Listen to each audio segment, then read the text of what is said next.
Before they leave town, the posse convinces the people that they should put additional security measures in place, but they will need to find a way to fund the construction. They also propose hiring youths as sentries. Shortly after their journey begins, they meet their old friend Trout and convince him to join their expedition. They also run into an old herder who tells them his village was raided by draconians and he was hiding out for a while, hoping he had a home to return to. They decide not to tell him about Trog Canyon and continue on their journey. They reach the ruined city and set up camp nearby before venturing into the ruins, exploring it before nightfall. They quickly discover catacombs containing another golem, along with bodies wearing the remains of religious robes. They decide to use Pearl as bait to see if the golem is active and dangerous. It turns out it is active, though before its danger level can be determined, Pearl bolts, and so does Trout, who disappears into the lake. More experimentation reveals that the golem is very dangerous and capable of smashing walls. Tristel finds a silver-filled chest and a box similar to the one they found back home. While invisible, she steals as much silver as she can, along with the box and some potions. They return home laden with treasure, but during the travel they are attacked by a ferocious saber-toothed tiger. They scare the beast off, but not before Tristel is injured. They reach the town safely and distribute the wealth. However, most ends up in the posse's pockets. Will they go back for the rest of the treasure? Will they solve the box mystery? What will the townsfolk make of this sudden increase in wealth? Let's find out now on Embers of the Wilds. Hello everybody and welcome to Embers of the Wilds. How are you guys doing? It feels like it's been a million years. It feels like it's been a very long time. Yeah, I was saying that earlier. It feels like it's we're going into season 2 now with this long break. You know, in some senses, we kind of are going to be going into a second chapter or a second season or a second story arc as the campaign is developing. So it's almost apt that we've had a bit of a break here. Sounds like spoilers. Jeez. Maybe. How have you been, Neil? I've been good. I did a little bit of traveling, went to Seattle to visit some friends over there, did a quick trip down to Portland to see some family and friends down there. And now we're moving houses. We'll be just moving down the street to another place in Boulder. But I'm pretty excited. We finally get to have a yard and do some gardening and set up some planter boxes and get to redesign my studio and all sorts of fun stuff. So things are great. I'm thrilled and just a little bit stressed. How are you guys? Aren't you like leaving tomorrow or something? We move on Monday. Today is Saturday. Okay. I got today and tomorrow to pack. It'll be fine. Just compartmentalize. You can stress about it like during a scheduled time slot. Exactly. And it's not that bad. I've moved so many times in my life. So many. I don't have that much stuff. He says before packing. Just don't look behind. Yeah, just don't look over there, please. It's fine. What about you? Any of you? How have things been in the last few weeks? I've been on vacation, so it's been pretty great. Just hanging around, chilling out, playing some games. So, yeah. Nice. Yeah, Any same. games in particular? Recently picked up Destiny, and also been playing a lot of Final Fantasy XIV. Nice. What were you going to say, Autumn? Oh, no, just same. Just chilling, playing video games. Nice. It's sort of same, kinda. Or You've been working a lot. I have played Final Fantasy XIV as well. Thank you very much. We did play some together. Technically booted up the game. Yeah. Oh yeah, I just got really excited because, like, I don't know. Do you know about there's a YouTuber called 3 Blue 1 Brown? Have you heard of that person? Okay. No. Basically, like, a math YouTuber that makes very, like, visually interesting and well-explained math stuff on YouTube. And he basically started a contest where he basically encouraged people to make their own math videos and whatnot. And I decided to join that. So I actually have another project with a deadline that forces me to actually finish it in time, which is really nice. So I've been, like, working on a video about Bezier curves, if you're into that, you know. But that's what I've been doing. Sounds cool. Well, now that we are all caught up on what we're doing and caught up on where we left off in game, do you guys want to hop into game and run about? Yeah. Yeah, I just feel like I've forgotten so much. I don't remember how much silver we got, and I entered it incorrectly into my character sheet, and I feel like it's all a mess. No. But, No. Let me take a look at We have the a lot. almost infallible wiki. Okay, so There's no need to disturb the dead. I remember we all put in literally as much silver. I think we encumbered ourselves. We're Yeah. like not really concerned about moving slowly. So it sounds like you guys gave 1,000 silver to the carpenter Thor, and the remaining 5,000 silver you guys divided amongst yourselves. And then there's still a bunch more silver left behind. Yes. let's go with that. That sounds great. I have no idea because my notes are a mess. Yeah, that's what my notes say. I'll take it. Okay. So, let's pick up the ball. You guys are back in the canyon. You've brought some silver back. Some of you are wounded. It's time for a little rest and relaxation, right? Time to restore those hit points, those spell slots, all that fun stuff. So we're gonna, I think, enter into like a little bit of rest period right now. Do Yes. we want to? Because, like, the silver is kind of sitting there unexposed.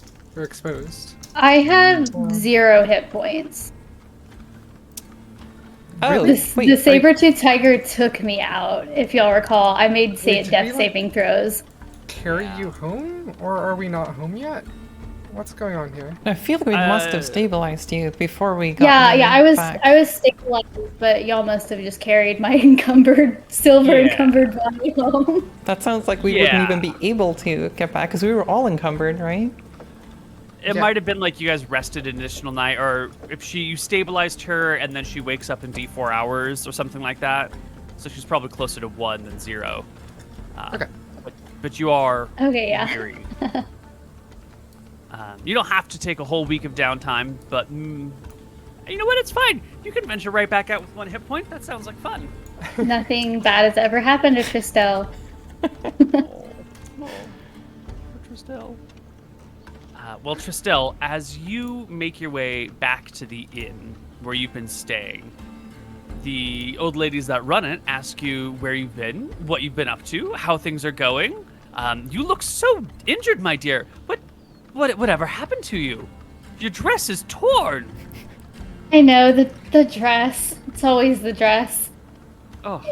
We've been through quite a bit. We have lots of money now. Long story short. Ah. Well, with all that good money, I suppose you could buy yourself some new clothes. They say a little bit judgmental about like the completely torn clothing that you've been adventuring in for a while now. It's like dirty from sleeping outdoors. You've been like mauled by giant cats. And they're giving you that sort of like, I don't know if you know what you look like, gaze. And then one of them says, where did you come across all the silver? It's in the old city. We came across some ruins that. Well, have you ever heard of a golem? So there was one of those. It turns out it was active still. But of course, we're very clever. We were able to find a way around the golem. I may or may not have been invisible for these actions. And just loads of silver. In the ruins, you say? Yes. See, we had initially gone to try and figure out the conundrum of the golem here, and I guess along the way we just found silver. Pretty lucky. We still don't know much about the golem or the box, but money. Well, first let me say thank you so much for all the protection you've done for our town. We are aware that you are a guest here and a visitor, and yet you've put your life on the line for us. So maybe if you are venturing around Northridge in the ruins, this could be of use to you. And one of the ladies heads over into their private room, their own personal bedroom, and comes back with this scrap of like vellum, like dried animal hide, onto which is scrawled a little bit of a map, and hands it over to you. If you look on the journal tab in Roll20, you'll see a map in the handouts folder. It's not a great map. It's literally just like a piece of alpaca hide that someone's been, treated and then took some time to draw on and put like a little bit of color over. It's not the greatest of maps. It's certainly not even properly to scale or anything, but it does give you a pretty good overview of the area. This is a gift I don't even know how to repay, and I go over and try to like give them hugs, and you have no idea. I know I may not be from here, but I do feel as if I can call this place home now. Thank you so much. Oh, we've been thinking in your absence that you've really become almost like family, like a cousin or something to us. You've been here in our inn for so long and as our only guest for so long that it just doesn't feel quite the same when you're not around. Oh, well, I have this map with me now. I'll think of you both every time I use it. Oh, bless your heart. And they will pour you a cup of tea while you sit down and rest and look over the map. Let's flip back over to Kira. What do you do when you get home? You've already paid the woodcarver carpenter. What is the rest of your coming home like? I think I would first take a pass through the town, make sure everything's alright. Probably report back to the mayor, Barnaby, to report on all the money that we found, the conditions that the two adventurers are keeping their money, because that's pretty spicy for me to just have this money given to them. So those conditions are important. Talking to him about planning that expedition, when that should happen. Yeah, I don't know. The mayor seems Stuff like pretty that. chill about it all. Y'all made that money on your own. It's not of or belonging to the town, as far as I understand it. It's yours to do with as you see fit. If you wish to pay your minions with it, more power to you. I did have one question for you, Sheriff, when you have a moment. Yeah, of course. What is it? We still have a pair of prisoners in the pillories. Yes, we do. I've been mulling this over for a while now. Yes. Not exactly sure what to do, but I've been trying to think of a way to have them repay their debts somehow. And the way that I was thinking that could be done is to put them to work. Not as harsh slaves or whatever, but they're not allowed to leave, so that's one way of looking at it. They did kill some of our villagers, so more of a prison sentence. See. And I was thinking that they would be able, if they prove themselves honest and good-natured people who see the wrongdoing of their actions, then they will slowly gain more freedoms, and after a few years, maybe they might prove themselves trustworthy enough to go free. But What the sort trouble of work? with this, Yes, please continue. the trouble with this is, if I were them, I would look at my first chance for escape and take it. And so, I don't know how to start reforming them and trying to get them to see the wrongness of their ways and sort of integrate them into the society without that risk happening. Because if we tell them to go hunt or something, they're going away super fast. Yeah. I'm not really sure how to deal with that. Well, I'm sure you'll figure it out. The mayor gives you a heavy pat on your shoulder. Perhaps I can talk with my two adventuring buddies to see if they have any ideas of what to do with Gloria. You have gotten quite close with these two in recent months, it seems. They've saved my life multiple times. Coming quite the little, I don't know what you would call it, adventuring team, warriors of the town. The posse. The posse, yes. Your posse has become quite central to the ongoings around here. Indeed. We're hope quite that- the group. I hope that you can remain alive and well. I fear what would happen to this place without you. Y'all are, well, if those draconian things come back, you're really our only hope, so please don't die out there. Indeed. I would also like to not die. That would be good. I mean, of course, it goes without saying you wouldn't want to die. I'm trying to express my gratitude, and Thank you. Thank you. might be mayor, but I don't know how to talk to people. Same. Excellent. And Pearl, what is it that you do or talk about, or who do you interact with when you come home? I don't know if I mean, I would still be curious about the box and taking that to Annabelle, but I presume we want to do that together. So I think I would mostly want to rest because we've all been very hurt and carrying that stuff has been exhausting. So I would probably just head home, which is Cat nap. the same as Lydia's place right now, I presume. So Yeah. Great. So you guys are back in town. We can kind of skip around in time as you rest. Are you guys wanting to do like a full long rest to get your spell slots back, or you just want to rest a couple days to get your HP back? Okay, I have a very metagame question, and this might take us out of the thing a little bit, but so my apologies. So asking about the type of game that you and us as a whole want to run. So Yeah. right now, the treasure out there is at risk of being stolen. And every day that goes by, there's a chance of someone discovering it. Because, like, the wall is now blown open, and you can, like, see into it, and yada yada. I could, like, hardcore try to abuse my abilities, and, like, after every short rest that we take, I, can't, like, use Rally to make Tristel, like, gain health as fast as possible.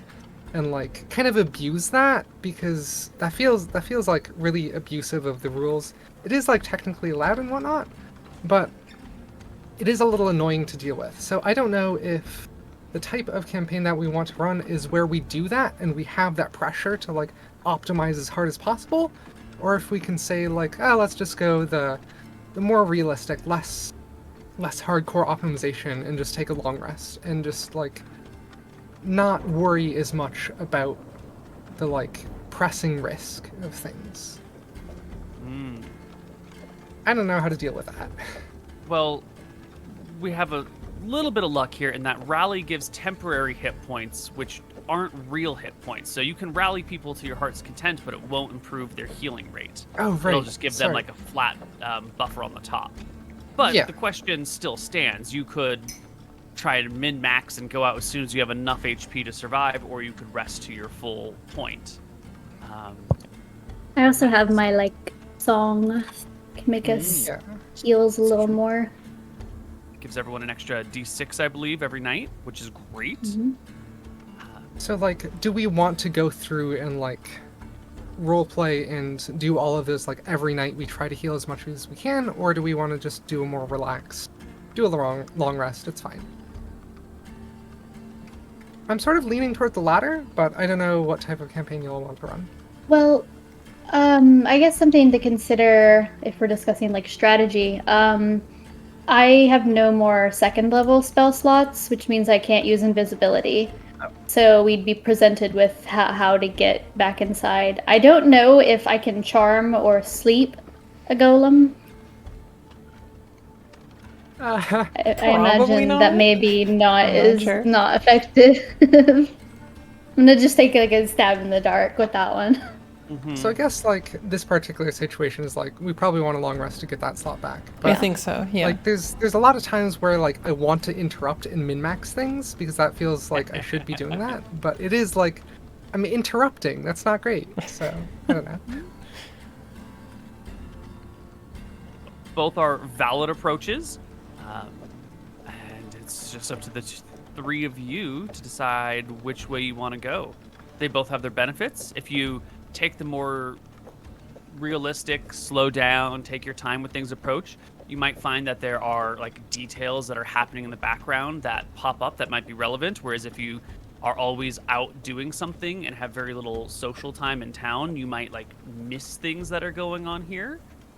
So it will have some story ramifications in addition to the mechanical ones, but that might be a good trade for you. I think I'd rather run the campaign where I'm not constantly interrupting. So, I don't know. I don't know if you would actually constantly interrupt, unless it's like micromanaging everyone during combat or something. But like, Yeah. and, Yeah. like, I am the type of person who wants to do that, and that's yeah. okay, maybe that I would mean, be going a little bit too far. But Yeah. like, Yeah. In During certain rests, situations, like- yeah. sorry, Oh no, I was just gonna say in certain situations though, it's like also it seems like something kind of in character to be like strategic and like like if you have ideas of how like it may maybe min-maxy to you, but I think in character that works. Is like you're like a strategic leader. You're the sheriff, and we're just these hoodlums who got magic. Yeah, I guess. How do you feel about strategy, Thor? yeah, I feel like during rests and whatnot, that's kind of a natural break. So I feel like there's no interruption there, and we can definitely like. I mean, I imagine it would be easy to just every time Tristal does the bard thing and you do the rally thing, like every time we rest or whatever. Yeah. Or I presume at least, but Okay. yeah. Thanks for discussing. Yeah. All right. So it sounds like we're resting this time. Yes. Yeah, long rest. Which is good because I already restored all of my spell slots and I don't know where I left off. Fair enough. I like how you're waiting until we decided. That's funny. Am I allowed to convert my massive amount of silver into gold to reduce mass? Unfortunately, there's just not that much gold laying around. You might be able to trade a little bit for someone, but they're going to have the exact same problem. You know, everyone would rather carry gold than silver. So I think for now, it'll probably just stay in silver. Maybe you can do like you can trade out 100 gold for 10 silver. That's probably what you can find in a week around town. I'll just dump 1,000 silver into my proper inventory and unequip it. Perfect. If that, like, yeah. Oh yeah, how much silver do we have each? Because we split some amount, right? I don't know. I have over 2,000 gold in my pocket, so I don't know if that's right. I think I remember, I do recall bargaining to have a higher percentage because I was the pack mule. you're going in and out. Mm-hmm. But I'm assuming this number is probably correct. I think that number is quite Yeah. correct. Yeah. Oh wait, so what should I? Because I don't have income. Yeah. So it sounds like we're gonna need maybe a new character sheet for each of you that represents your home stash, because there's sort of like a group stash, but I think you each have your own money as well, and you don't just want to throw all your money in a group stash. That doesn't sound. Sounds a little Honor socialist. system. Yeah. I think I'm probably comfortable with just keeping it unchecked in my inventory, but I don't know. Sure. Oh yeah, if it's unchecked in the inventory, that's that a good way works. of doing it. That's a great way of doing it too. Oh, yeah. I will create extra character sheets for your stashes if you want to put it on a separect sheet, but you manage it however you want. You know, I have Totally. Lydia's character sheet. That's kind of home, so. Kind of. Also, if there's a lot of noise now, it's because there's a lot of rain outside all of a sudden. Hidden Thor. So, in your downtime, I'm gonna need a what is it? A 2d6? What is the die roll? Yes. I gotta find it again. Exciting. Who's rolling? What? Who? Ah, yes, over here. A 2d6. I don't know. Who wants to roll some dice? Oh, Who wants the first roll of the new season? Wow, wow, wow. 4. 4. Oh boy. Oh boy. Jeez.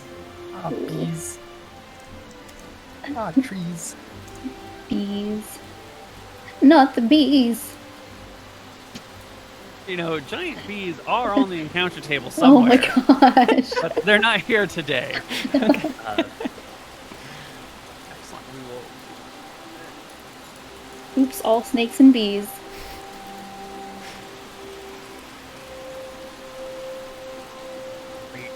So your rest goes more or less without any problems. The town continues to function. No one unusual shows up. The heat waves and cold snaps have all ended. Weather is just sort of nice and pleasant here in June and early summer. Kids playing in the river, little bits of fish happening. There's a couple of public holidays that come by. They're not really worth going into, but there's some minor celebrations, and there's like a summer solstice parade. Not really a parade; it's like a little boat parade, little hand-carved boats that float down the river with little tiny sails on them, not actual human-sized boats. I What were did you gonna remember say? something that I wanted to do is go to shoot. What's the person's name? Annabelle? Person with a staff of Yeah. Yes. and I have 6 potions, and I think they're completely unidentified potions. Oh yeah, we And I found want to those. ask That's right. if we can identify these potions. Yes. I'm not sure if we've detect magic on them or not. Yeah, and I think right, like we thought some of them were healing potions because I think necromancy is technically like healing potions is typically what it would be. So was it necromancy? Yes. Yes, they were. All of them? Yes, they're all the same. 6 of them. Sure enough, Annabelle will take a look at them, uncork them, give them a little bit of a sniff, cork them right back up again, and tell you, yes, these are healing potions. And these are of the same make and type as the healing potions here in the temple in Trog Canyon. These are the ones that you guys have are remnants of the Farron Empire, healing potions that had been created by the Empire and then distributed to each of their little towns and villages and cities in case they're of dire need. Apparently the 6 that you found were remnants from, well, I guess from some time ago. Nice. I guess as long as all 3 of you are here, you did want to talk to Annabelle about some stuff, I think. True. Oh yeah, the box. Do we have the box? Yes. The box is The box. just in my inventory. And I The look toward box. Kara's backpack. Ominous. It's like spooky music plays as I bring out this box. The lights lower, mist rolls in. Okay. So I guess we can compare it to the other box, and it's pretty much the same thing? Or is it... I vaguely recall it might have been missing one of the slots? Yeah, the box that you have found here only has the one slot in it, just the circular one. It does not have the rectangular one. Neat. Okay, we should see if we can open it. Yeah. Is that the circular? Sorry, is that the circular? As in like something Like something rod shaped. rod shaped. Okay, great. Yeah.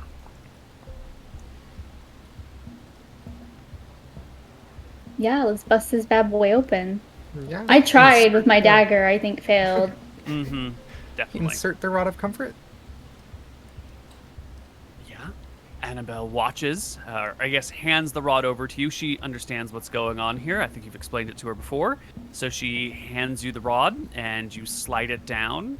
And at first it just kind of sits in here, and then after you jiggle it a little bit, it turns slightly and falls the rest of the way in, and you hear a clack, and then the front of the box just sort of like boop, drops down, and inside you find a disc about yay big, made out of various metals that have been hammered together. So you've got like, an inner ring that's one metal, and the next ring that's another metal, and next that's another metal, so forth and so on. I think they're like 8 metals total in here, with a hole through the middle of it and some text carved around the sides in a language that I don't think any of you recognize. Yeah, some foreign language, maybe a magical language. Who knows? And none of us recognize that language? Like, Correct. okay. Mhm. Do the various rings turn, or is it just a single piece? A single piece, all welded together, fused together. Some method of being brought together. Annabelle, do you know what kind of item this is? Because I presume this is magical too, right? I think this is that rounded thing that fits in our box. Probably, yeah. Let's just make sure we inspect this thing to make sure there's nothing else surprising about it. I could ritual cast detect magic. So just start doing my thing to detect it. And sure enough, this disc here does radiate magic. If you remember correctly, the box that you have had 2 types of magic on it, and the Rod of Comfort has a type of magic on it, and this disc has the other type of magic on it. What like school? It was, I believe, the disc is conjuration and the Rod of Comfort is alteration. Is that right? Okay, yeah, conjuration was one of them. Yeah. Yeah, I think it was conjuration and alteration. I have abjuration and conjuration. Abjuration. written? No, that makes yes, Conjuration. abjuration. Which is the disc abjuration? The disc is conjuration. The Okay. disc is conjuration. The rod is abjuration. Yes. Okay. Neat. Yeah. Excellent. Okay. Annabelle Do looks at the 3 of you and says, I think I know what these things, I think we all know what these things do, but I have some level of concern that what if it goes wrong? What if there's some Indeed. magic word that needs to be said at the same time, and we put these things in the box, and the golem just goes mad or rogue? Really, we can just take it out, right? Just Maybe. turn it off. and I will take a few steps back away from the golem, pull out my staff, and I'm going to be a little insecure now. Can we move the golem at all? It's really heavy. It would take. It's definitely possible. You just need a whole bunch of people over here with some ropes and to slowly walk it out the front door and somewhere. doable, but it would be like a show around the town as everyone would see you guys hauling the golem out into the streets. What if we put a Yeah, blindfold my on the only golem? thought. Sorry, what? What if we put a blindfold on the golem in case it wakes up and it starts being aggressive? At least it wouldn't be able to see us, right? I love it. Although if it's friendly, it might get angry because it can't see anything. So maybe that's not a good idea. My only thought was putting it on ground level by the river, so it might not be able to climb up as easily if we wake it up. But that seems really, really difficult to do. It might not be worth it. You have to almost create like a ramp Yeah. to get it down. Maybe more effort than it's worth. Although we are working on new ramp technology because we're doing the ramps you can like fold up. and Yeah, whatnot, exactly. so- And that's a well-funded endeavor at this point. Yes, it is. That's why you paid the carpenter 1,000 silver. Indeed. So where Okay. is this golem again? It's chilling in the back of the temple. It was the portion that was burned that uncovered it, if I remember correctly. Yes, when the temple was set on fire, it revealed a wooden, or behind a wooden wall, the golem was hidden. The What wall is was only the- burned away. What is the state of the temple right now? Like, is it cleaned up and does it look nice, or is it kind of still just a pile of rubble? All of the mess has been sort of cleaned out, but there are like smoke stains and soot all over the building, and it's going to take a while to clean up. However, Annabelle, being the enterprising social leader and spiritual leader of the town, has churned the, like, you know, I don't quite want to say Sunday school because it's not the same sort of like churchy feeling, but the sort of, you know, children's hour that might happen at the temple has become like lessons in cleanliness and godliness, and the young children are being used to help clean up the church and teach lessons about, you know, productivity and giving back to your community and yada yada yada. That's so smart. I love this child labor. No. Builds character. It's good for them. It's Really? good for you. This would be a good thing for Gloria to do, right? Because Gloria Yeah. kind of created this mess. So, True. True. But are we really gonna go from like child labor to prison labor? What kind of town are we running? I guess we're not running it, but just chaos. okay, so what's the worst that can happen if we activate this golem? It will attack us immediately. It will try to kill all of us. Yeah, so We my thought should was be able to that handle that, maybe, right? If we're prepared. I could get its attention, get it to attack me, and then run down to the river with it following me and try to lead it away from town. Okay. Well, we do also know that they require the, like, you know, visual of whatever it is they're, you know, designed to keep away, you know, attack, protect. So we could always create something to kind of like shield it from viewing us when we potentially activate this. Just turn it to face a wall? Or. That could work. Maybe. That's existing technology. We got walls here. Or just like hang up a blanket or a Yeah, hide or just put a something. cloth over it. Well, that's Well, kind of not along over the it, lines of but the like- blindfold, huh? like a wall in front of it so we can hide behind the wall. Yes. Yeah, that's precisely what I was thinking. Okay. Yeah, let's do it. I say we just go for it. YOLO. Great. Okay, where do we stand? If battle happens, I want to be prepared, and I want to make sure I'm not standing right next to it. Yeah, I'll be the closest. I guess I can also be the one to activate it. Okay. Yeah. Okay. Annabelle, could you perhaps make sure nobody is right outside the door in case it runs out and starts attacking the townspeople? Be my duty and pleasure. She scurries to the far end of the temple, furthest away from danger, but keeps an eye in your direction just in case some healing needs to be applied. Okay. I will All right, stand. are we ready? Yeah, I will stand far away. Whatever my range is for all my spells. And as long as I have line of sight and everything. Okay. Any other preparations? Annabelle near the front door. You're at maximum range with your spells. Ira's right up the front. So we have rope, right? Would it be possible Yeah. to like set up a thing that can like trip the robot? I don't know if we have something to tie it to, but just like something that makes it hard for the robot to just run out. It weighs a couple of tons.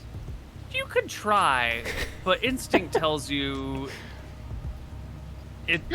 whatever check comes down, it would probably have a pretty good chance of passing the check. But hey, I even have- 10% chance of tripping, it's good, right? Okay. A brilliant idea.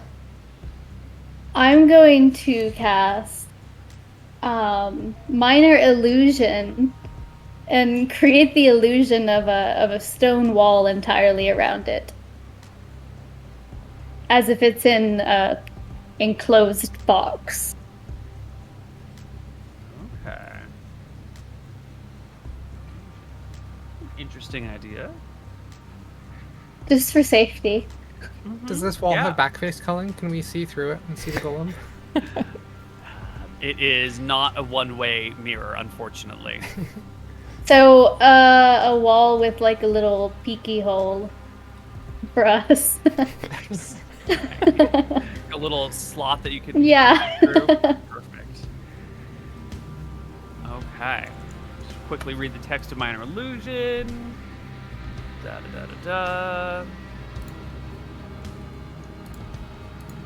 No larger than a 5-foot cube, so maybe it like sits over the creature's head, but doesn't go all the way down to its feet or something. Perfect. Okay. It's just like a bag. It's like one of those helmets you give like falcons or hunting birds, like covers their eyes so they think it's nighttime and they just chill. Oh. Exactly. Yes. All Love right, it. Kyra, don't let the intimidating music stop you. All right, let's do it. I put the rod of comfort in first. I put the disc in. And the box quivers for a moment, and the golem shifts, its arms moving up slightly to fold over its chest, and then dropping down to its sides.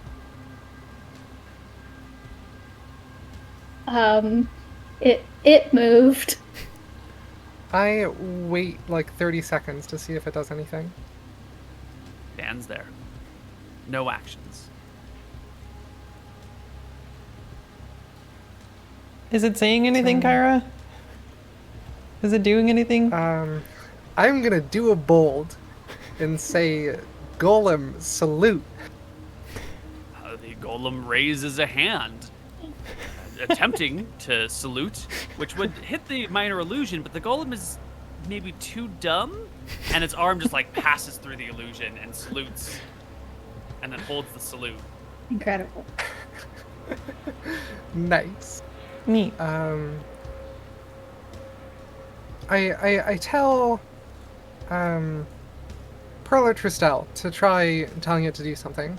See if it responds to other people. Crystal is closest. I'm far away. I'm just thinking on this.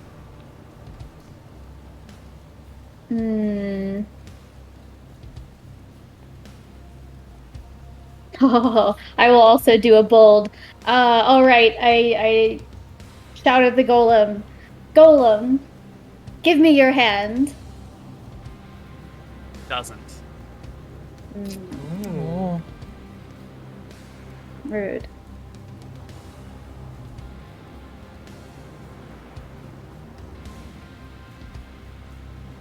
So, Kyra, you control it? Or I guess? Probably because I activated it. Interesting. can you tell it to turn around? Hey, Golem, can you turn around? It doesn't. It just sort of chills. Oh. Maybe it has a limited like command set. How's it going in there? Calls Annabelle. It's Oh? going well, I think. It moved. I It, shout back. Was it a friendly move? It responded to my command, so I think so. Neutral move. She slowly makes her way back in, peering to see. The illusion is still over its head, and just watches from a closer distance now. what did it do when you asked it to do something? I told it to salute, and it saluted. What if you tried again? Golem, stop saluting. No, it continues to hold the salute. Golem, attention. Nothing. No. Just wondering if it's a military golem. What does the box look like now? It hasn't changed in its appearance. It just has the disc in it and the rod in it. Okay, it didn't like eject the items like a toaster or something, so they're like just remaining in place. No, but if I was brilliant enough, I definitely would have had it do that. That sounds like an amazing idea.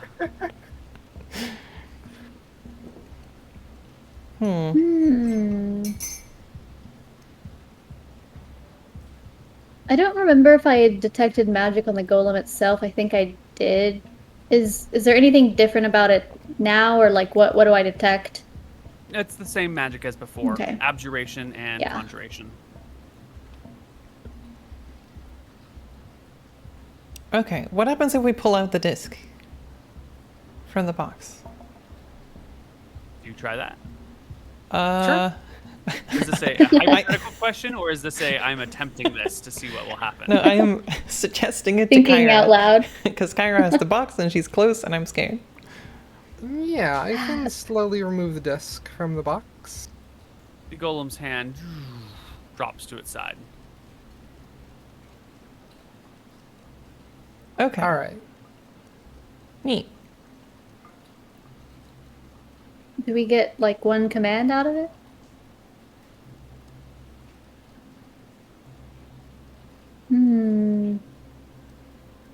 We can try putting the disc back in, see how it reacts, see if we can issue another command. Let's try that. Just keep putting it in, taking it out, to figure it out. Yeah. A little bit of experimentation will reveal that it seems to follow commands for the first few seconds after you insert everything in, and then the commands seem to stop being followed. Can I get an Arcana check from whoever has the highest Arcana in the party? 2. 3. Sounds like you then, Tristel. 2. Alrighty. Whoa, Weird. that Oh. is not the right roll. Is that a bug? That sounds like a bug to me. I can view Tristel's character sheet. Yeah, I'm on my character sheet right now. Let me refresh Roll20. Yeah. That's weird. I'm guessing I'm not supposed to see Tristel's character sheet? No, you were accidentally seeing Tristel's stash that was Oh. poorly named. Right. Go. Alrighty, let's give this Arcana check another go. Ah, okay. All right, natural 1. I Excellent. love it. Love to see Yeah, it. you have no idea what's going on. Amazing. I'm so insightful. Well, my insight says that it's a security feature that says whoever has the key has the opportunity to give orders in the first couple seconds, and then it can run around and do whatever it wants, and then there's no possibility of it being hijacked because it's just not taking orders anymore. That's my theory. Okay. So do you think it's safe to remove the floating stone helmet from the golem? I think so. Yeah. All right. Illusion be gone. The illusion is gone. Whoosh. Okay. So it's safe. It's fine. Everything's fine, right? Totally. Right? Neat. Seems fine. It's fine. It seems fine. I'm curious how complex of an order it can take. Yeah, interesting. So- Maybe we could say, listen to everything I say.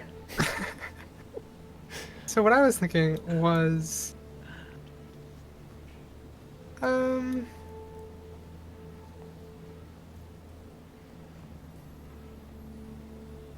I am going to insert the things and say, walk outside down to the river and continue east until you go under the second bridge.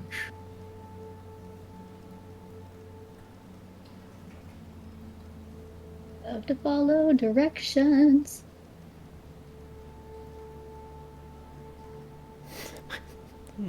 That's... That seems to hit an edge case of your rule set. Yeah. Yes, like, you give it this order, and it takes like 2 steps forward, and then it just sort of stops. Hmm. Does it wear off at the same time? Quite possibly. It could be low on energy. I don't know if that's a thing. I clearly know nothing about what's going on with this magic. If only we had like a, magical library in this town where no one does magic.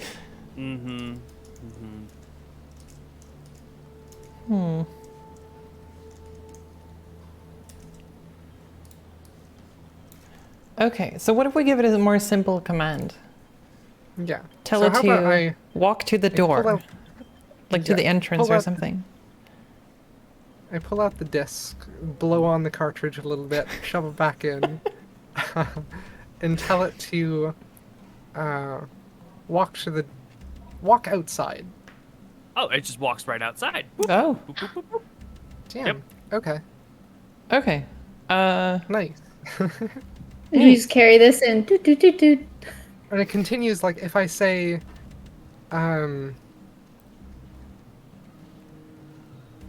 what would I say? I don't know. Walk back inside. It doesn't respond. Correct.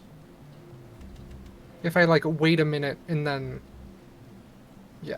Okay. Yeah, if it walks outside and you're just kind of standing there watching it walk outside, and then you give it another order, it doesn't follow the second order. Interesting. So bizarre. I'm wondering if it's like one order at a time, so the multi-step operation. It's simple. I feel like you're not supposed to ask for more wishes, but I feel like that. Let's try asking for more wishes. I wish for more wishes. So Golem, do the thing. Uh-huh. And I say, Golem, listen to my commands from now on. Right. And then I tell it afterwards, go back inside. It does not do that, no. No. I wonder what it understands. Can we ask it to dance? Does it even know what that is? Well, that's what I'm wondering. I'm wondering so- the extent of its knowledge to even understand what we're asking of it. That's actually a good point. So I don't know if it's running out of energy or if it's just like not listening to more commands. So what if I tell it to slowly spin in a circle For a just minute. constantly? Yeah. It will just spin and spin and spin and spin. Okay, so it's Perpetual not running out of motion. energy. Hmm. I feel bad for the golem and I unplug it again. Yeah, when you take the disc out, it does just keep spinning though.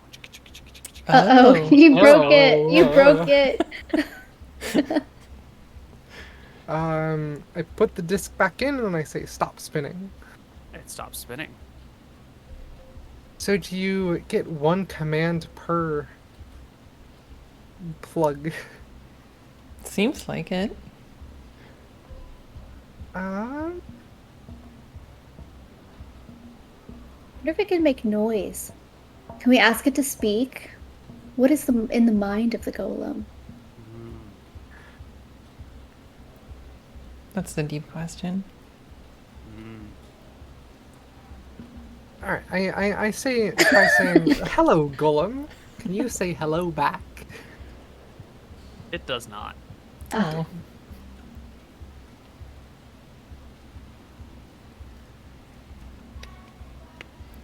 Okay.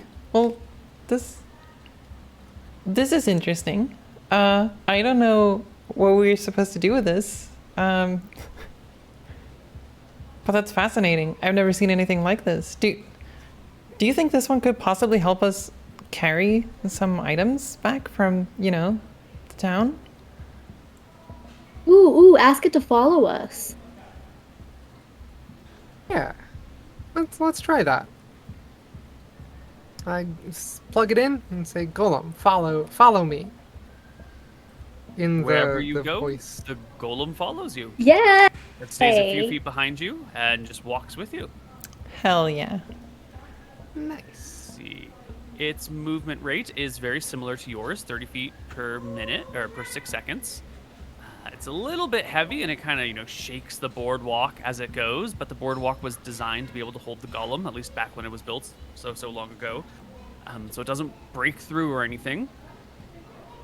But as you walk about the town, the people stop and stare openly at this wondrous thing, this massive golem just following you back like, and forth "Look on at the this boardwalk. Yeah. It's a pet. Pet's golem. Yeah. It's the beginning of the steampunk era. I really want to know. Can I just like do a little flip on its shoulder? And Yeah. one could say ride it. Yes. Yes, you can sit upon the golem's shoulder. It's not a huge space. It's got big shoulders, but they're, not that much bigger than a human's shoulders. So you can sit and maybe like lean on its head or something. Totally fine. Golem just walks with you. Amazing. I'm living in the lap of luxury. I don't walk anymore. Yeah.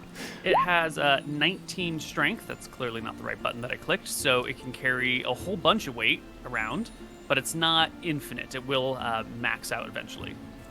Okay. 19 strength. It's pretty strong. So it could probably pull a cart, right? So it's kind of like a humanoid metal horse that we can We use can to just like pull items. Wrap around it.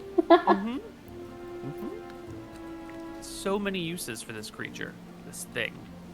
But what do you guys want to do with it? I remember back in the last season, you guys had talked about wanting to use it to defend the town. But now all of a sudden, the world seems full of possibilities. I think I want to have it defend the town. I think I'm going to try and test its defensive capabilities, walk it out of town, and like just barely out of town, and like sort of try to get into a rhythm of like see how fast I can unplug it and replug it to like issue new orders, as well as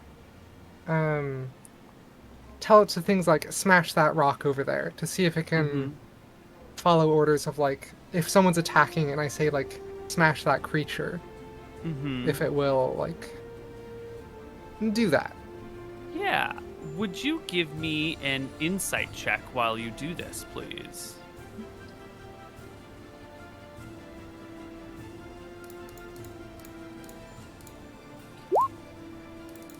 Very good. While you are doing this plugging in and out and testing it and having it like smash boulders, which it does successfully, one of these times your hand accidentally happens to just linger near the box while you're like pulling things out and putting it back in, and happens to be resting on the Rod of Comfort while you're issuing it orders. And you find when your hand is on the rod, you can continue to issue orders even after the first few seconds of grace time. Nice. Neat. Okay.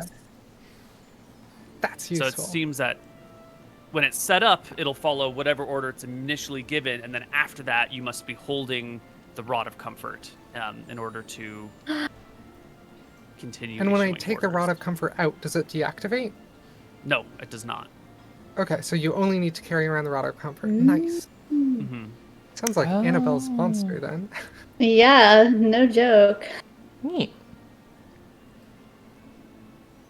I love it. Golem's new best friend. Although, do we really want to bring the rare magical items along with us? If something happens, we wouldn't want to lose these things. I don't think I want to bring this golem along with us. I've been wanting to defend the town better. And this is like an incredible tool to defend the town. Like, holy shit. Like, golems are strong. I'm thinking like a one-time journey just to get the money from Northridge and then I think we leave can with get the the town. money ourselves, to be honest. I don't think we With need the townspeople golem. or because Sneaky I don't and know. biz. Yeah, Oh, we okay. could probably commission a cart.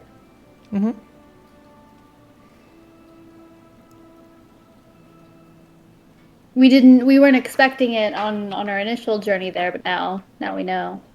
Yeah, we can bring a small team of townspeople, and yeah, carry it all out. Great. With a 20 on your insight check, I assume you will continue to play with the golem over the week of your rest. You will find that when the disc is removed from the box, it will cease following orders. It will continue with whatever it was doing, but new issued orders will not be received. So the disc action acts as like a on-off, and the rod acts as the controller. Or not, maybe not on-off, but like will accept input. Yeah. Well, you got your week of downtime. You figure out how the golem works. You can discuss these things, but we're also at our breaking point, and this feels like a natural break spot for us. Oh, Unless you had just something one you thing? wanted to do. Yeah. Okay, one thing for both of us. Never mind. This is gonna be after the break. Oh, okay. I was just gonna ask, what day is this? Like, what day did we when? We came back to town on the 23rd. In my notes. Yeah. And this is happening during your week of downtime. So let's say you gave yourself 2 full days of rest, so you're all at full hit points probably. Because with Tristel's Song of Rest, 2 days, maybe 3 days would be enough for you to be at full HP. So let's just say it happens on the 26th is this Golem Madness. So that way everyone was definitely at full HP in case something went crazy wrong. Alright, cool.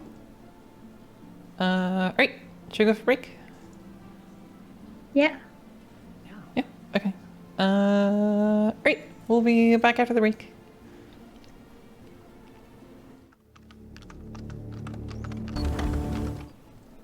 Hello, everybody, and welcome back to Embers of the Wilds. So, we've played with the Golem. We've determined how it works, its functionality. Were there any other tests you wanted to run with it before we move on? Yeah, not really a test, but I was gonna think of like how we want to use this golem, and I think we want to generally have it patrolling the town, generally like doing sheriff duties of making sure there's no invaders, not really doing any domestic sheriff things, but just like outer guard duties. And the way that I figured that would go is one, you have the person holding the Rod of Comfort. Two, a person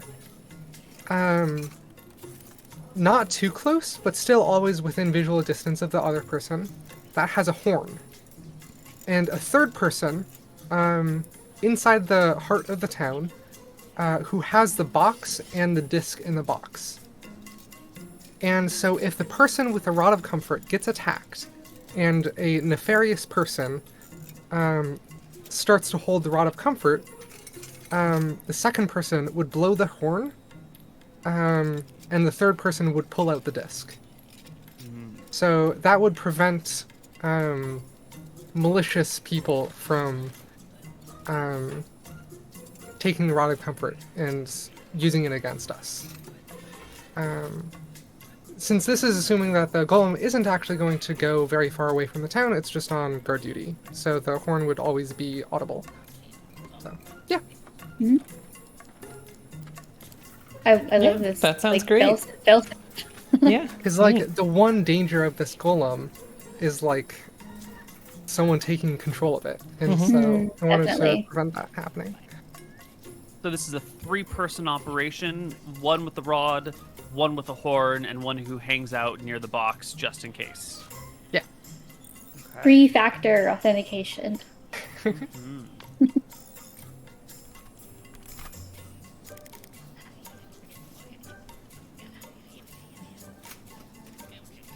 Which is going to be expensive, but hey, we have money. Yep. And now we have a guard now. This has like been the thing with like so many of our like adventures leaving town is a concern about it being protected. But I feel like a lot of the duties too, like with this golem, a lot of it could be like something that existing people can just have as a side gig or whatever. Like, I don't know, Annabelle is going to be in town and she has the Rod of Comfort, and the box could be there, and like, I don't know, so anyone can pull out the disc if the horn gets blown, right? So it could just be added to someone else's like task list or whatever. Although, yeah, I don't know how we're going to deal with, like, I don't know if Annabelle wants to let go of the rod, so it's probably best if she controls it. I don't know. Yeah, so I don't know how I they're leave gonna that solve up to Annabelle of, like, I will let her decide the balance between wanting to go on patrol guard duty and letting someone else use the Rod of Comfort. Because I don't know how she balances those things, so I'm going to let her decide that. So the Rod of Comfort has been a symbol of power for the clerics in this town for a long time. It's also used to bring aid and comfort to people when they're injured.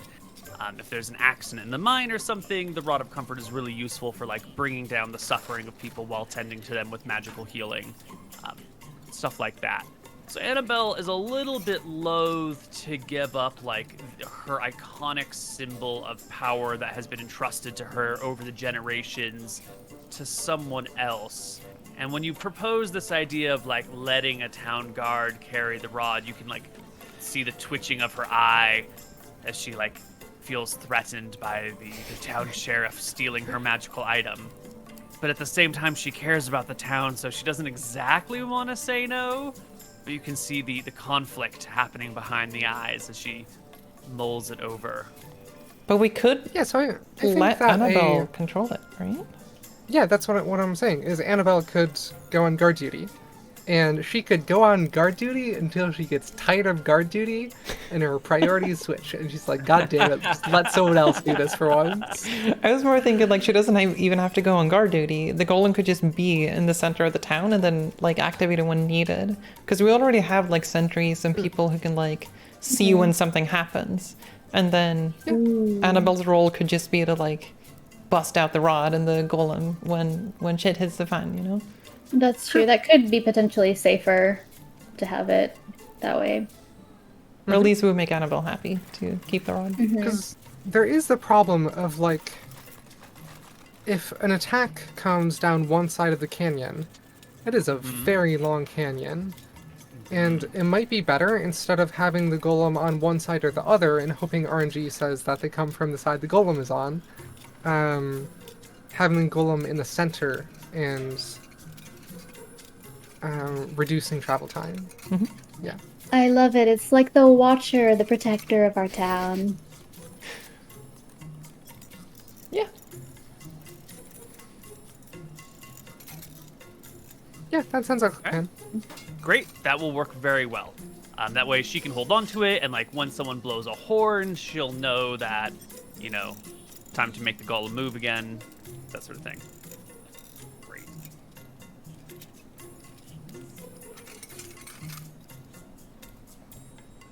Great. Golem taken care of. Sorted out. Wow, Did you we're want- brilliant, we're rich, we're protected. Well, we don't have all the riches yet. We're still Yes. left Sorry, quite I'm a bit rich. in North. Oh, you're rich. Yeah, we'll soon be richer. Will we though? I You thought the rest was agree. going to go to the town, right? Yeah. Yeah. All of it? Yeah, so I discussed with this with you last Oh, episode, is I said remember now. that you were welcome to the riches that you carried home on the condition that you help get the rest of the silver for the rest of the town. Thank you for jogging my memory.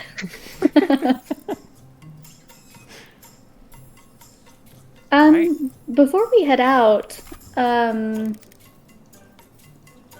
I guess I do have this money.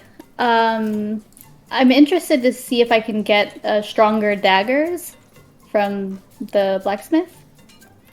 The blacksmith can make you new daggers, fancy daggers, whatever sort of daggers you want, but they're still going to have the same mechanical properties, right? They're still going to be D4 weapons.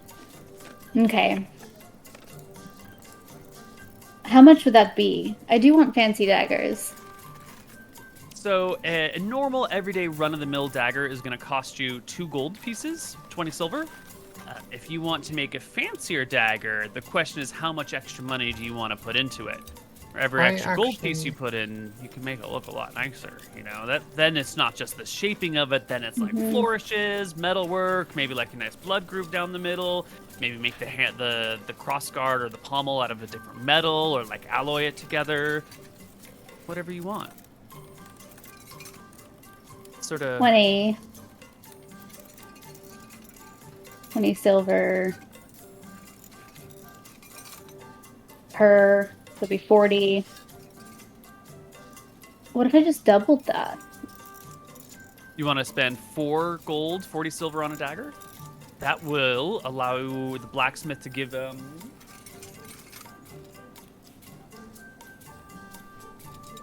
smithing daggers takes a full day. So that would be a day to make and then a day for decorations. That is pretty good. That's twice as long. Yeah. And whatever you want on it. So you can, with that, it can't be anything like too crazy, but practically any simple designs you want or simple flourishes can be added. I can make something up for you. The blacksmith can design it for you, or you can design your own daggers.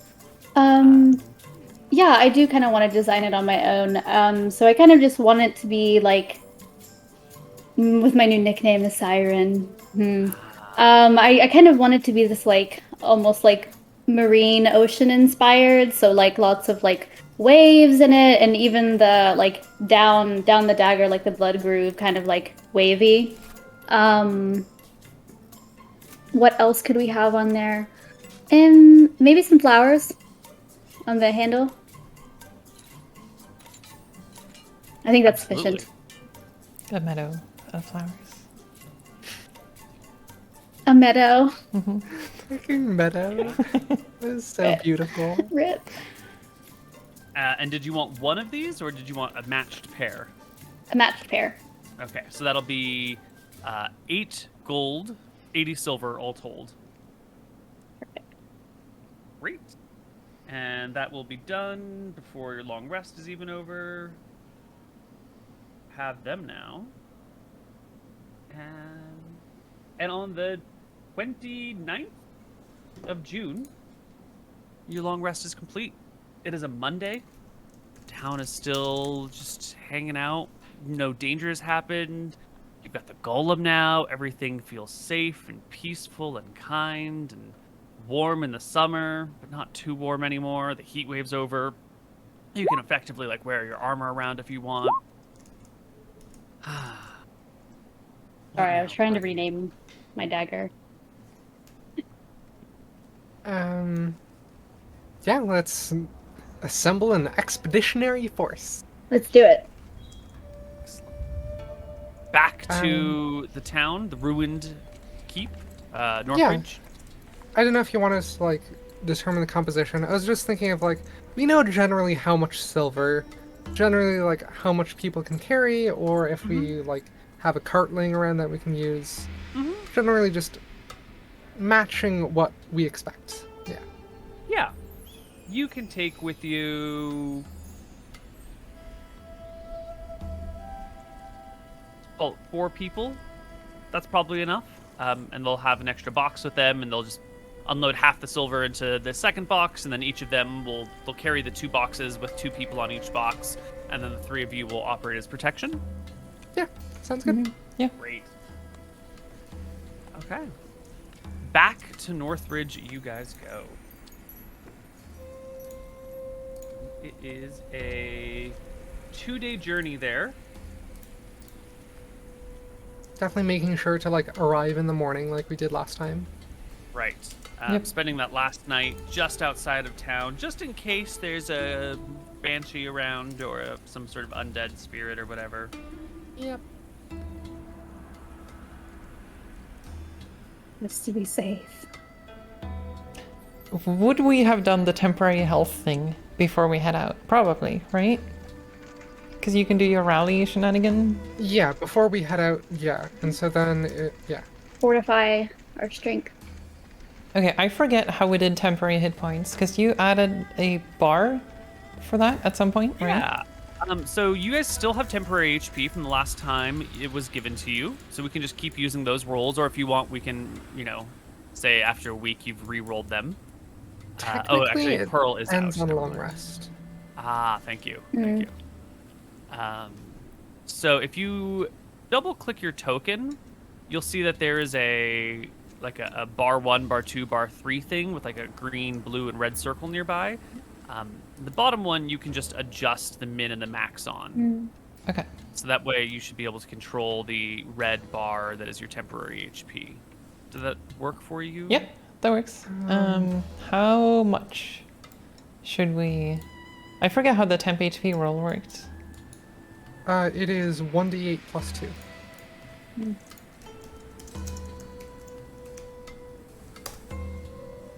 Neat. Nice. I'll just leave it.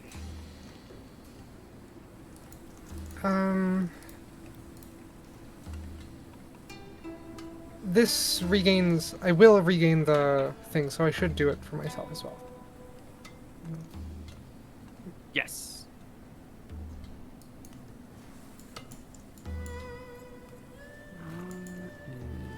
Oh, what a good golem on the map. Yeah, in I fact, love it. I should give you guys... I won't give you control of the token, but I will allow you to view its character sheet.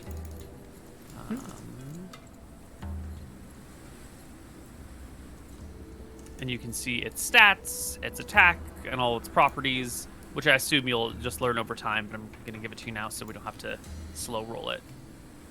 What a neat looking golem. Ooh. Neat.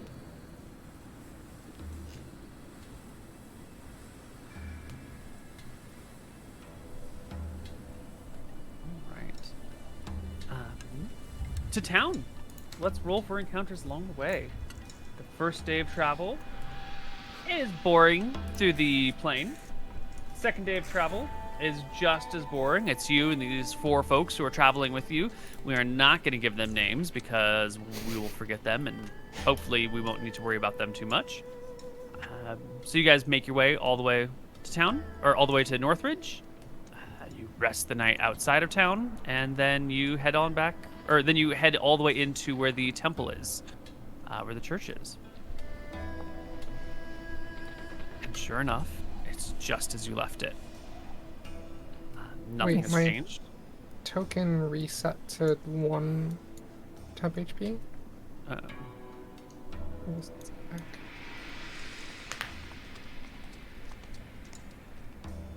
Big Tristan. Sorry. Yeah, I'm making sure that your tokens will always have the temp HP thing done right, and it's making your tokens really big. It's like the whole like reassign to the default token, like instance token thing is like really confusing. Yeah, sorry. I'm so sorry.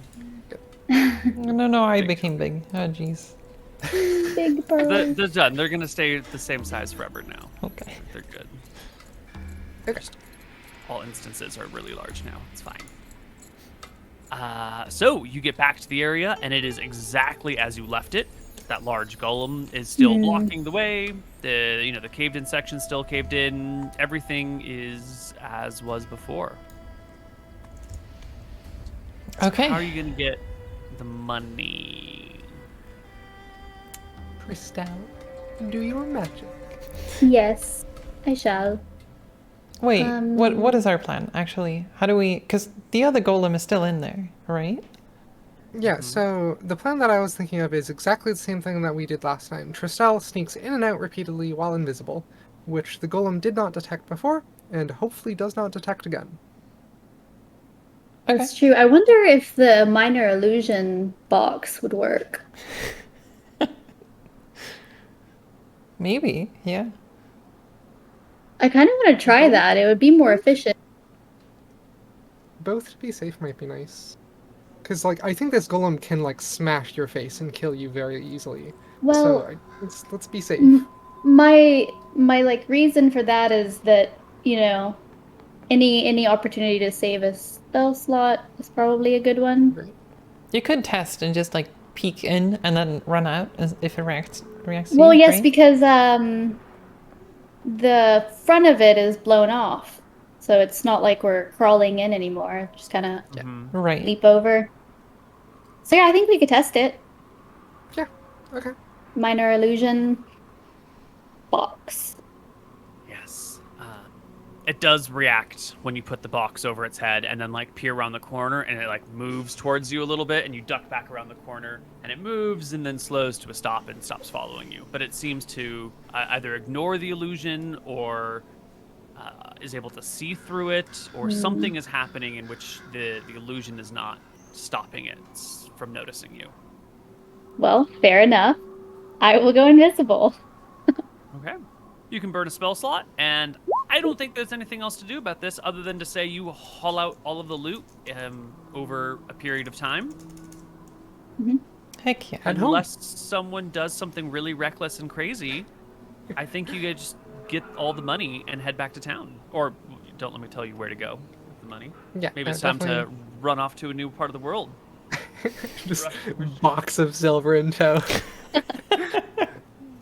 That's kind of what we did last time. Just into town. Yeah, so how much silver is left? Said it was upwards of 50,000 silver. Yes. So I think you've already taken 6,000. Yeah. You split 5K between you guys, and then between y'all, and 1,000. then there was 1,000 for the carpenter. So there should be 44,000 silver left.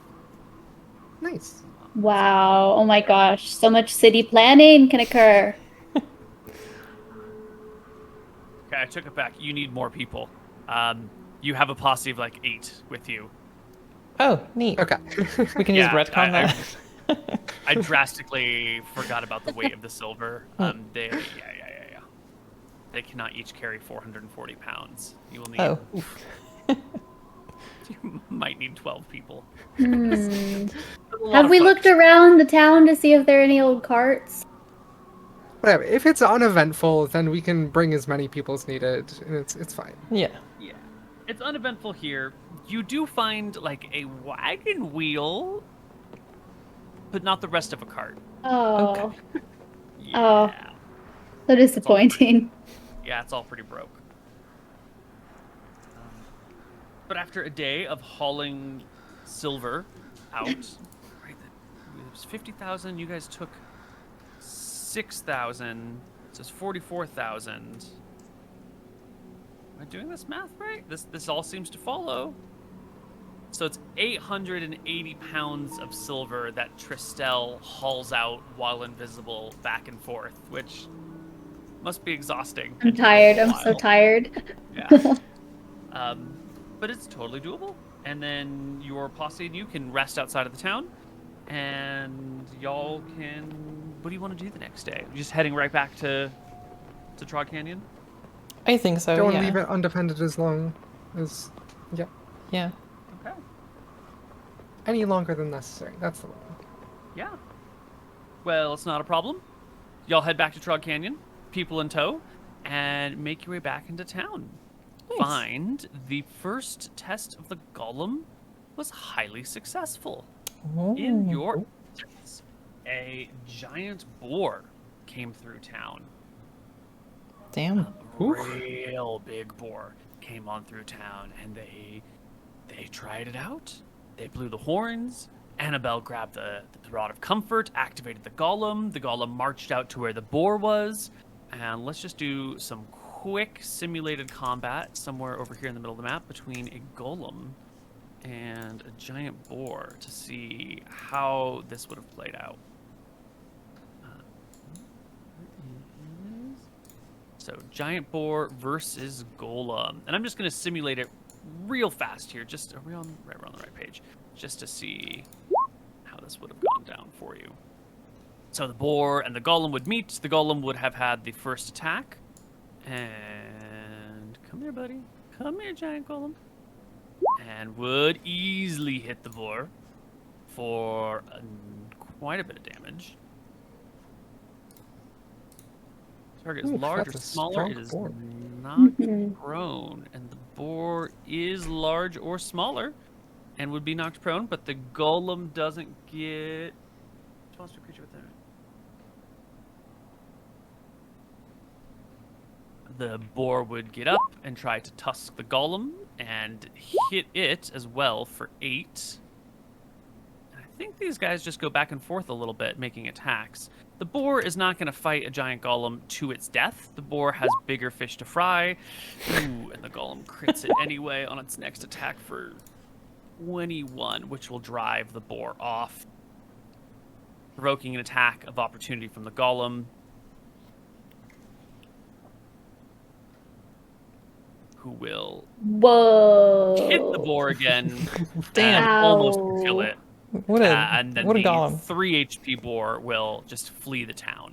So when you come back, people are talking about this incident. They're talking about the giant boar. It's huge, right? It's like, 8 feet long. It stands maybe 4 feet at the shoulder. It's got these big gnarly tusks. It could easily rip a person to shreds, right? People have 1 to 8 hit points, and that the boar did 8 on a regular attack. Not even a great roll. If you mouse over that 8 slashing damage, you can see the boar does 2d6 plus 3, and it only rolled a 5 on 2d6, which is well below average. So on average, that boar would kill a person in 1 shot. But the golem stood its ground, smashed the boar around, and the town is safe from it. Heck yeah. Yay! Nice. But GG Golem. But the question of what do we do about the damage the golem has sustained is being hotly debated when you guys arrive back in town. Because the golem doesn't seem to have a way to repair itself. So the damage might be permanent. At least until someone can figure out how, if they can even do it, to repair the golem. Is there anyone in town that has any similar skill set?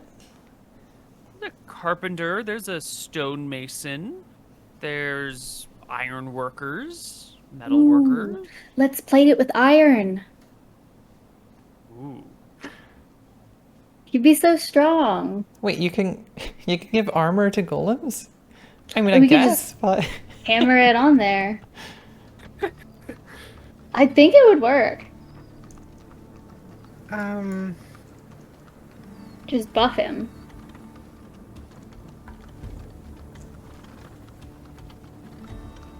I have no idea how the golem even works because, if you like stuff stone into whatever cracks, it's not like the stone, or maybe the stone does like infuse and become part of the golem, or is it just like unenchanted stone mashed between enchanted stone?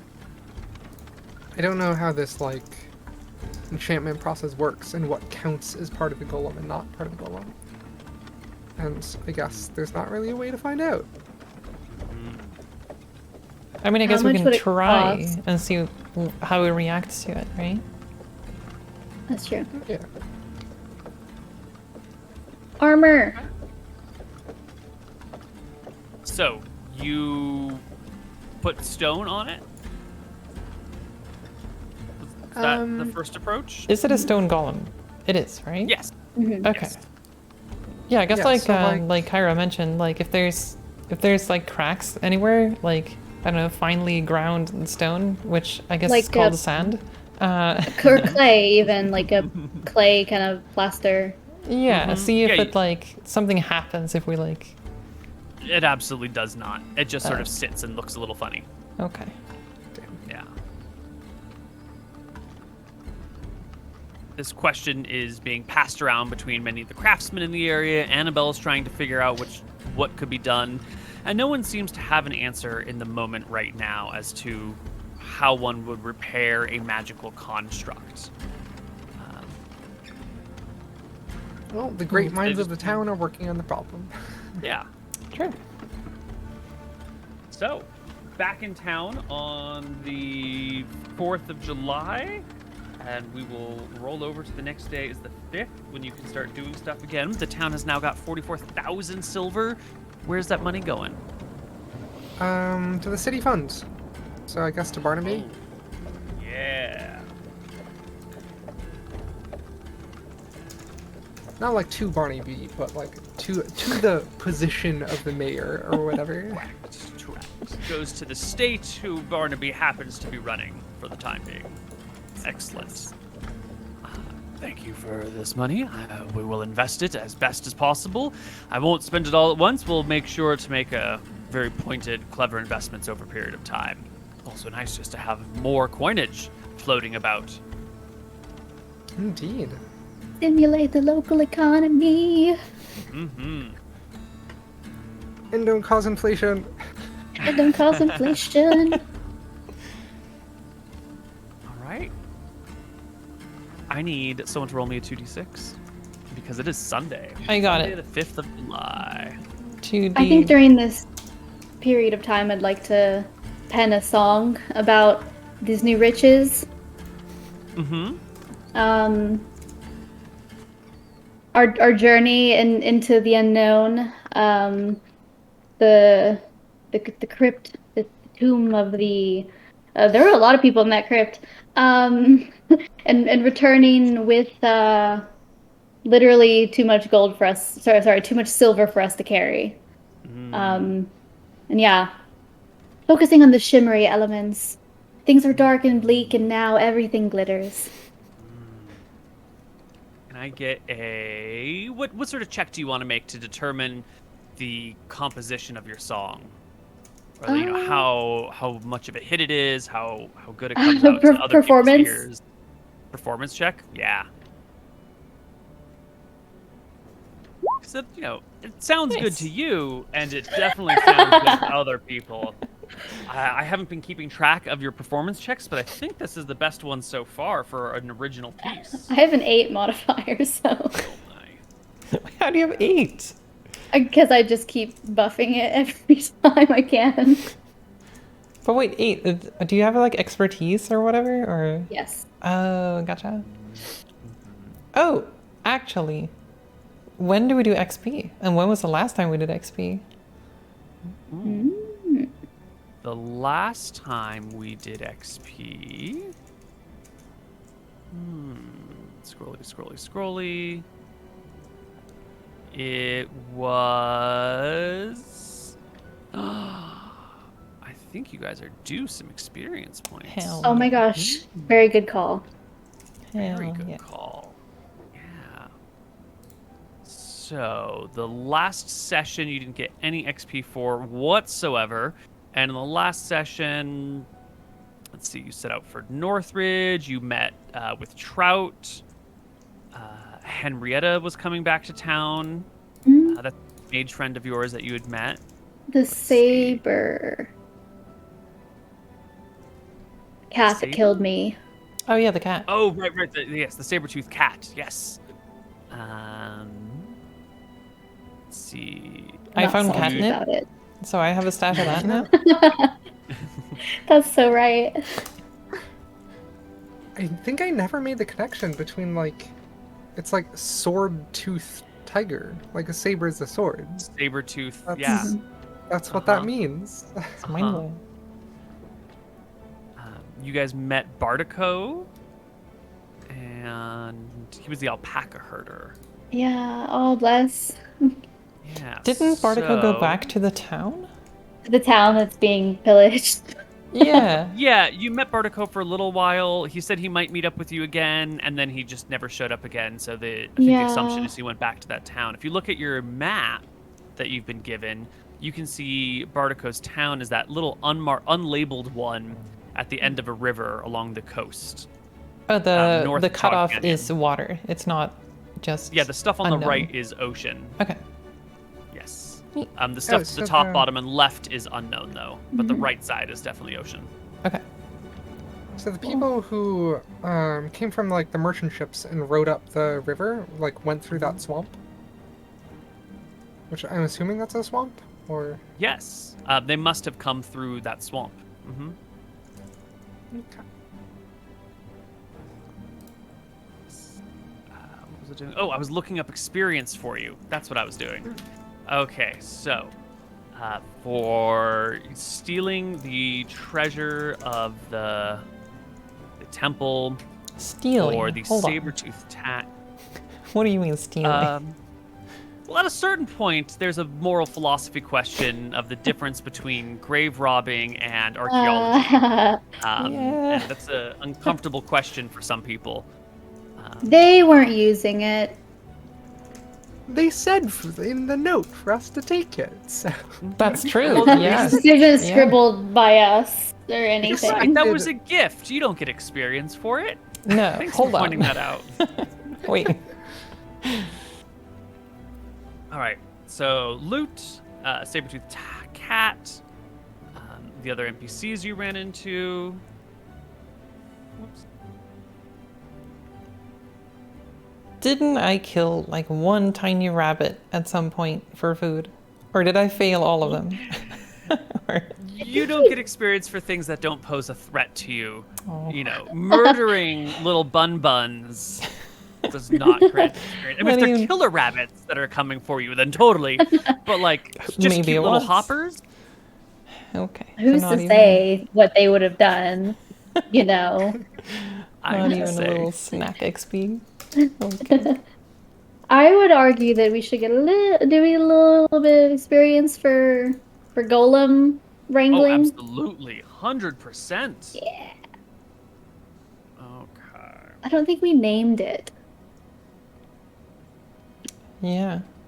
That's true. The golem has yet to receive a name. Stony McStoneface.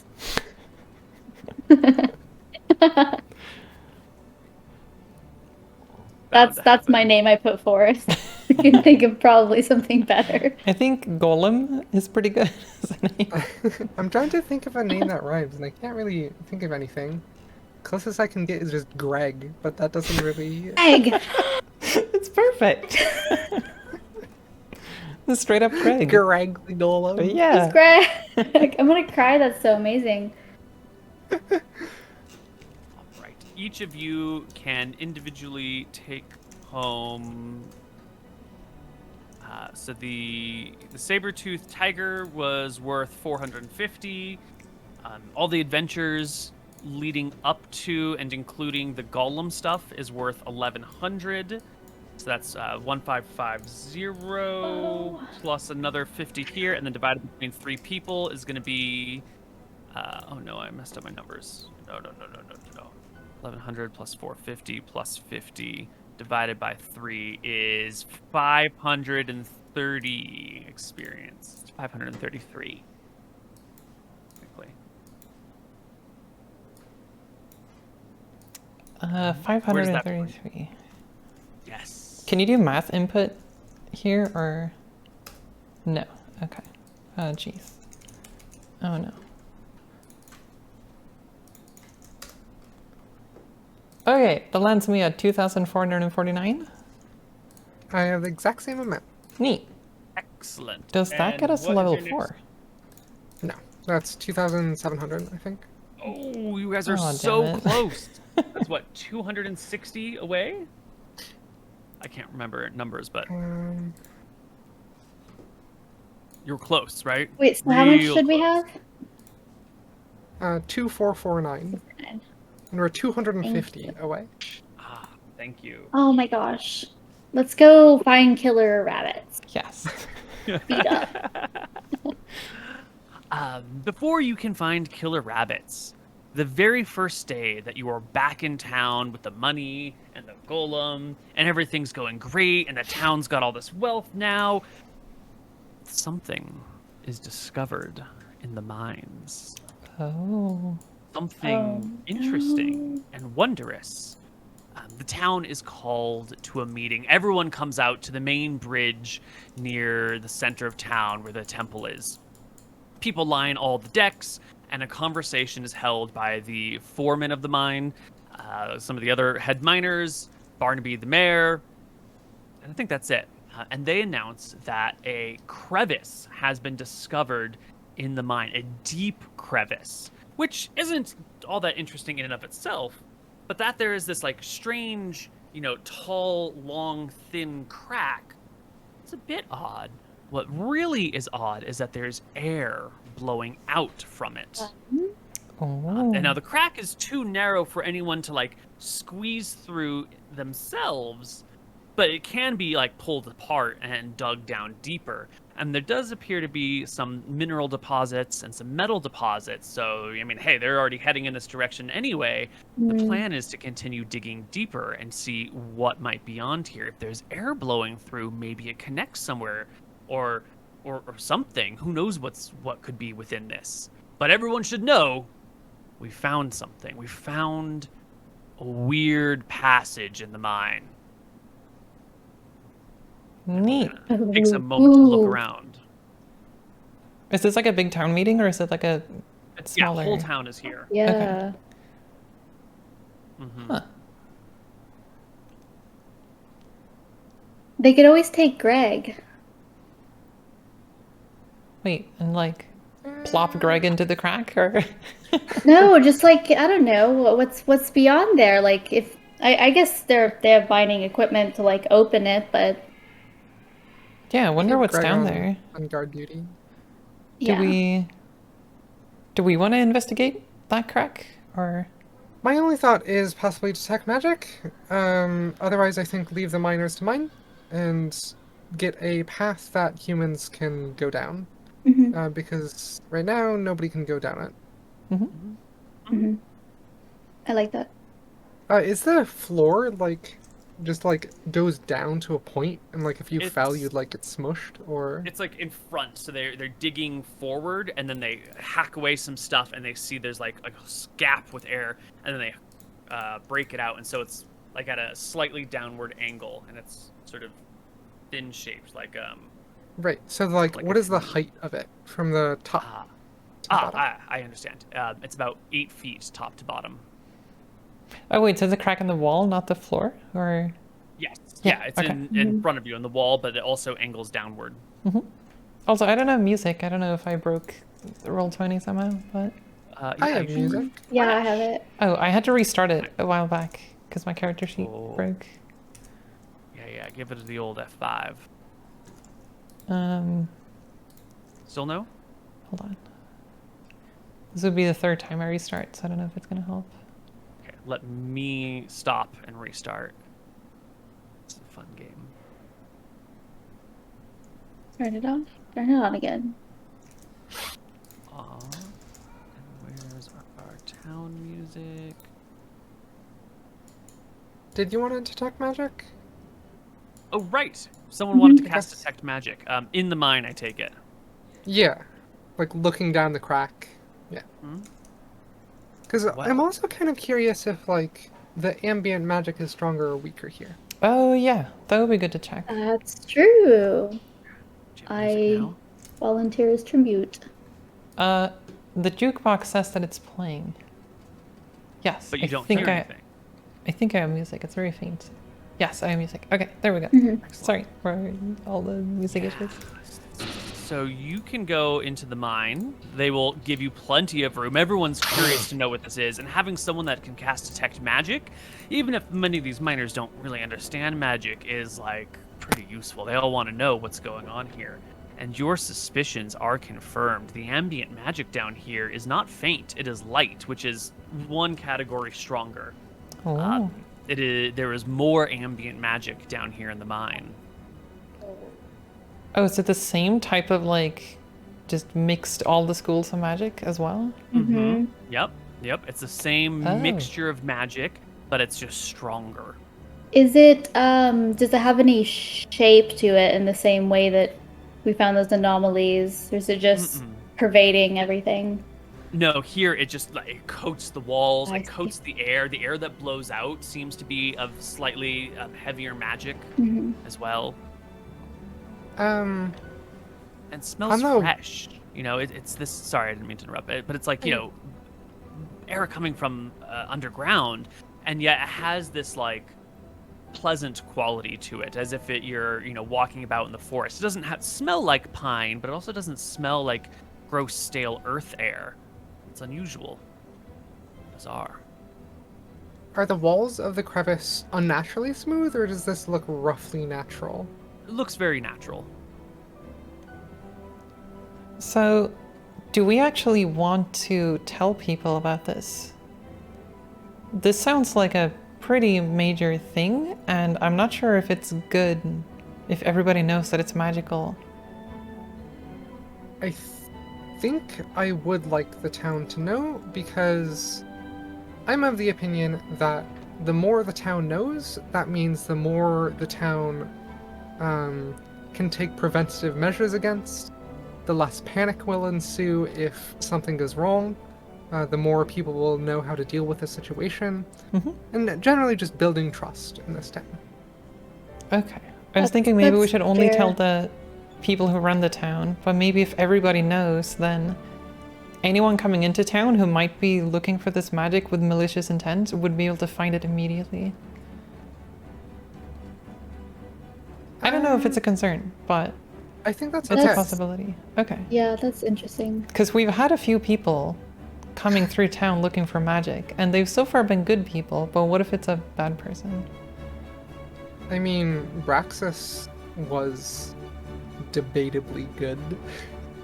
Yeah. And I think I would still want Source? to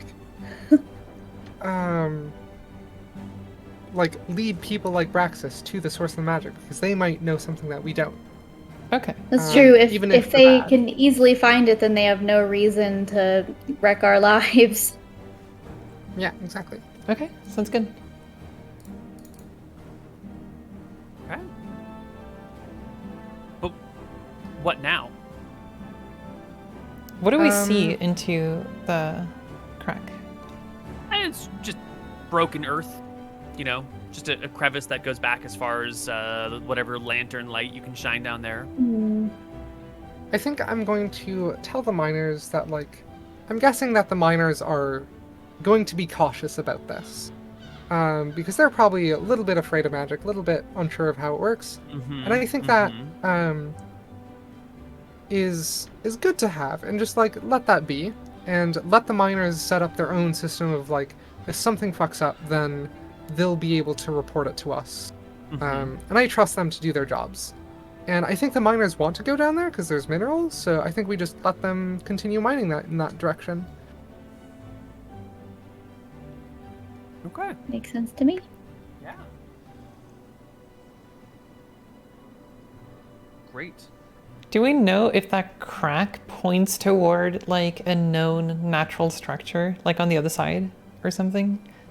Do we know of any cave formations or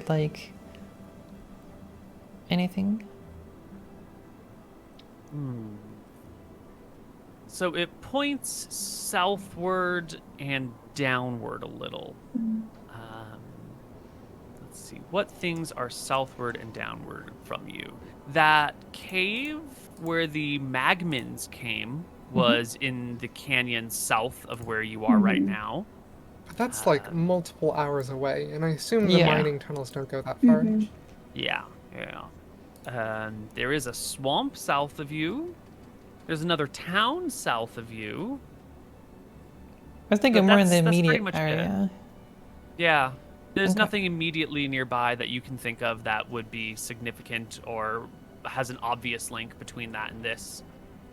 You know, there might be like, you might have a favorite lookout point that could be south of here that you enjoy, you know, because it's got these tall views of the town and the surrounding area, but that doesn't seem connected. Do I smell anything? Just really fresh air, like nice, clean outside air. Just not what you would expect from a weird, miney, gappy thingy. I think I would also just tell the miners to just keep in mind and be cautious about what if this is an enchantment air, and just keep an eye on miners' sanity to make sure everybody's okay. Should we be at all concerned? Do you think this is dangerous? Perhaps I we don't should just think so. board up this mine and not return to it. I think that this might give us answers to all of the strange happenings as of late, and so I think it's useful to investigate. And also, there's like a pre-mine tunnel that's like good access to some Well, that's ore. what we were thinking. You know, makes it a little easier to pull stuff out if there's already a crevice and a crack running through there. Exactly. If Just you have think some... it might drive people insane, I don't know if it's worth the No. risk. I mean, what's worth No, the no, money? no. Nothing's worth It our is- lives. I think think it's that- good for you to be cautious though, because none of us truly knows what's beyond there, and we have seen strange creatures around. So it's always good to be cautious, but yeah. I don't believe that there's any danger. I just want everyone to take into account all possibilities and make sure that everyone's okay at the end of the day.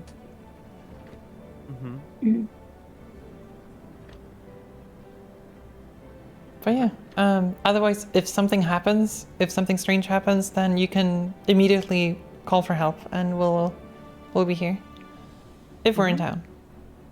Great. I think that will probably eat up most of that day that this crack is discovered. It was discovered fairly early in the day. What and so day you guys was spend, that? That was Sunday the 5th of July.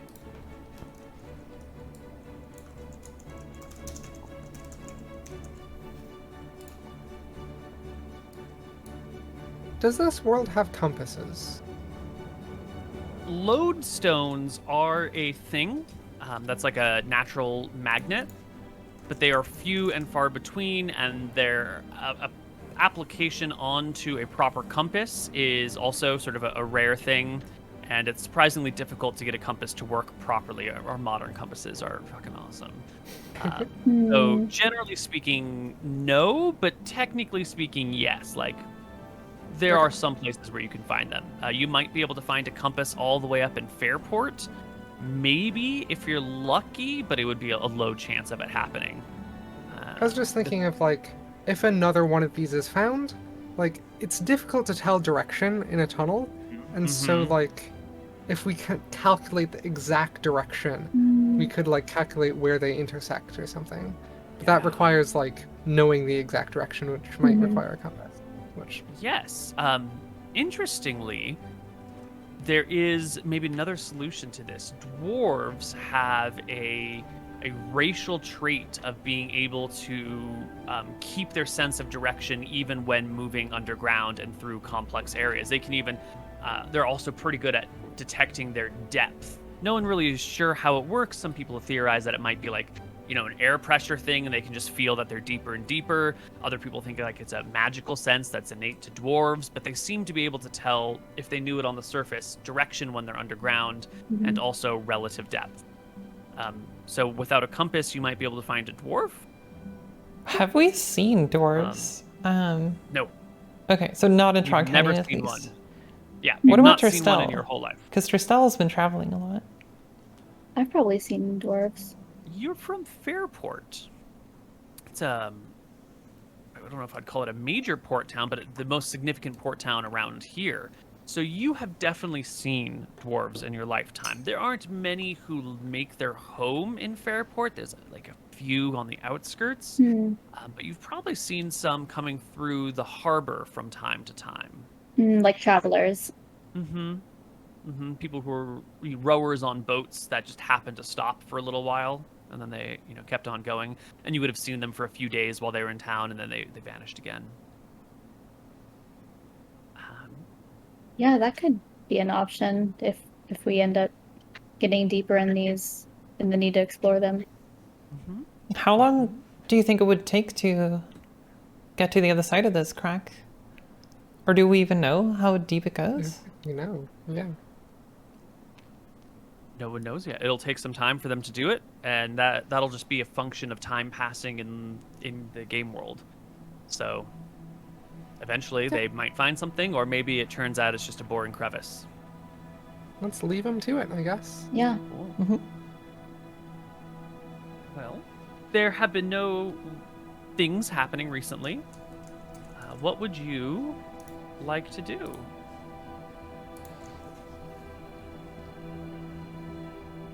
I would want an update on how the fortification is going, because we were talking about like doing the drawbridges and everything to protect the town better. I presume there's been progress on that. Maybe finished the stuff. It's been, I think, 2 weeks since you came back with the money. So schematics have been drawn up. The carpenter has things that they're doing, but this is the prioritized task. So schematics have been drawn up.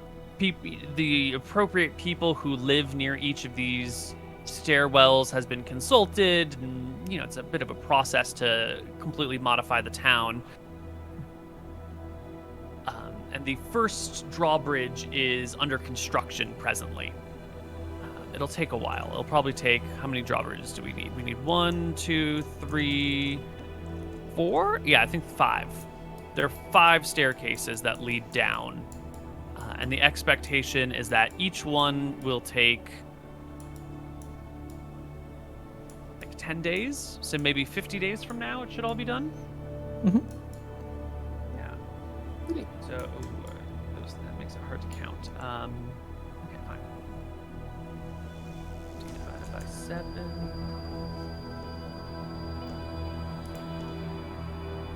So that is 1, 2, 1, 2, 3, 4, 5, 6, 7. So somewhere around the end of August.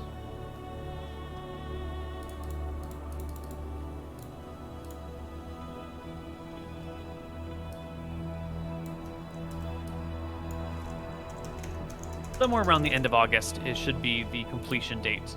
Nice.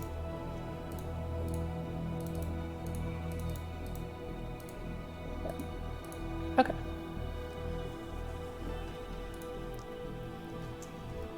You've also been training Jesse, the latest soldier to join the town. And Jesse's training is not quite done, but it is also nearing some level of completion. He's got the lingo down. Jesse's got the sort of the fit and the feel of the armor. His spear thrusts are still a little bit on the weak side. His shield work is still a little bit on the weak side. Maybe another month or so, end of July, you expect Jesse to be fully up and operational. Nice. Yo, Jesse.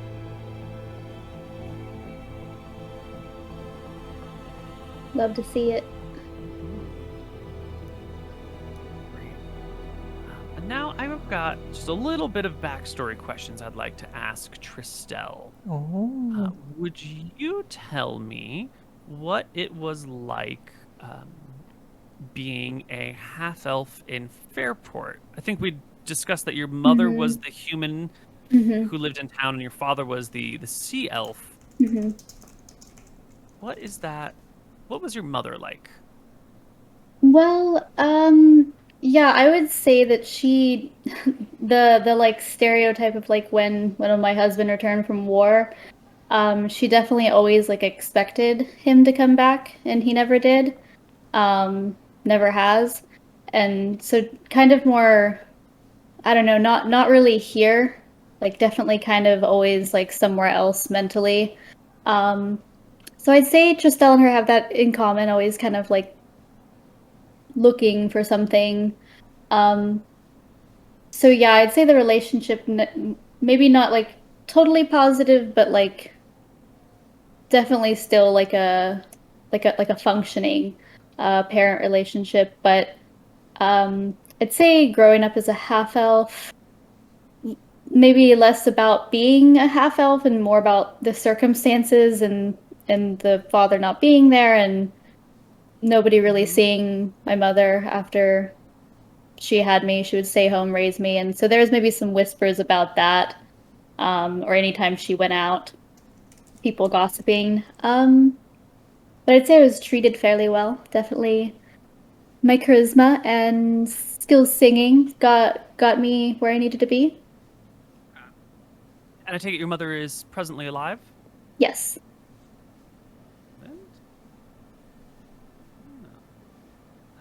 Have you ever met your father? No. No. It was just the one time, the one night? She never talks about it. Oh. She's Did never ever tell you how never they talked met? about it. Not a word. The only evidence of my heritage is what I see in my reflection.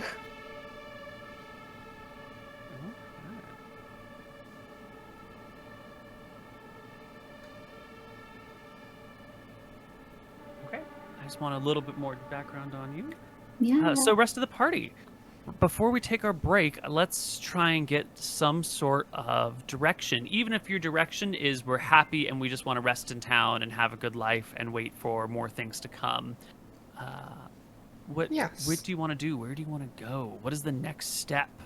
Which can be waiting. That's always an option.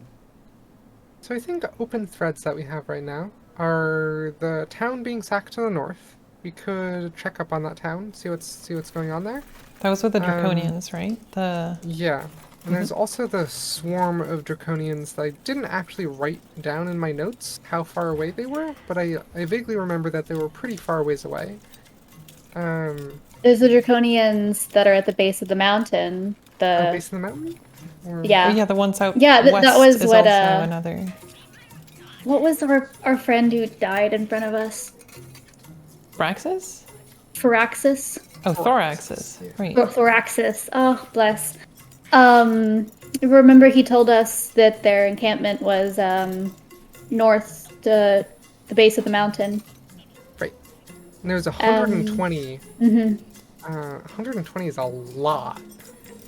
Yep. Could have been exaggerating or whatever, but Another thread, might I remind everyone, is our journey to Fairport to the meadery. And secure supplies for that to be a product of ours. And another thread, I guess, which would involve waiting, I suppose, or make sure we're back in town, is that Henrietta is coming back to Trog Canyon. Although that's at the end of August, so that's quite a long ways away. But at least I would want to make sure to be in Trog Canyon during that. I forget, did Henrietta... Do we want to do anything in preparation for her arrival? Like, research anything, or... I forget exactly, like... She was the person who was interested in magic, and we showed them the weird spots. Right? I guess we could just go searching for more weird spots. Because I think we just sort of chanced upon the second one, and there might be more. So yeah, researching for Henrietta is another thing. Also researching how to fortify this golem. Right, Yes. yeah.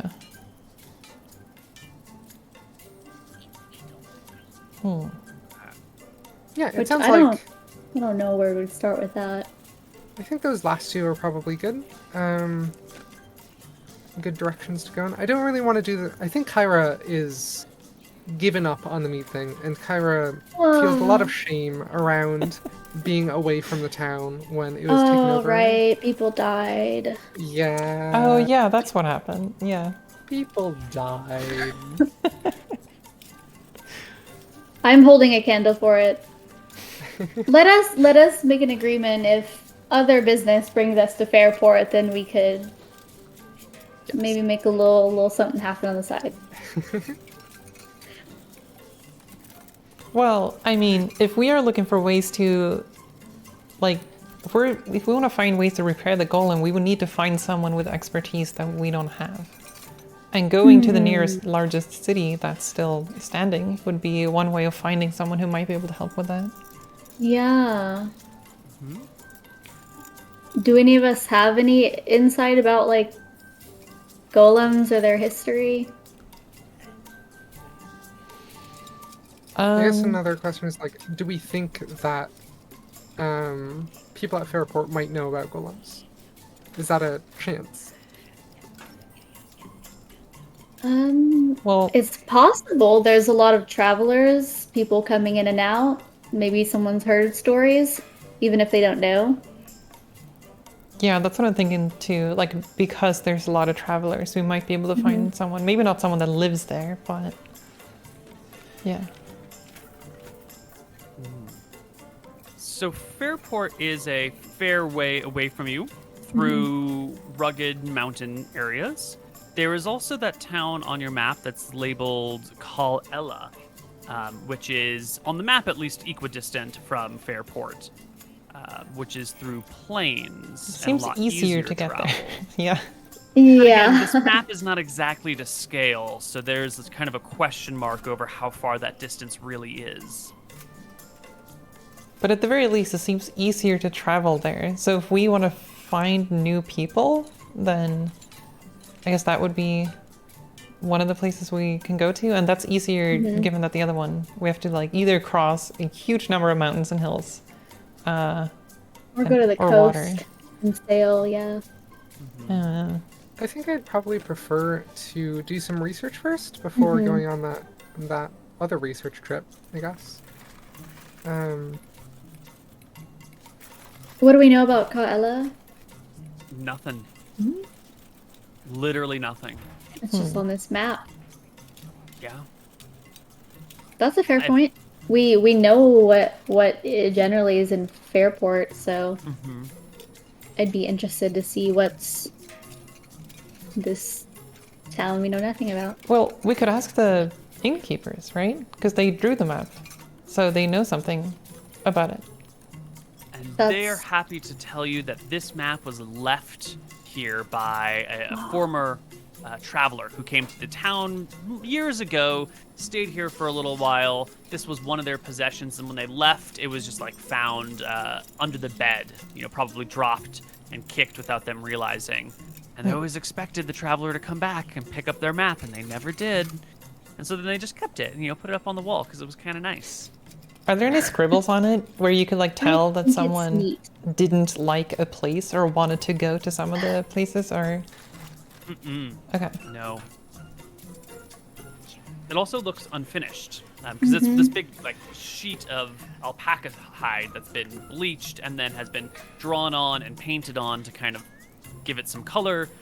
And someone must have taken quite a lot of time to do this and make this map, and yet it's not done.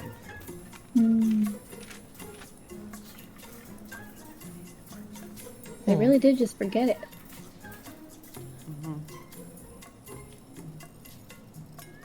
Well, I think we have our safety mechanisms in place. It couldn't hurt to travel there. At the very least, survey what's going on.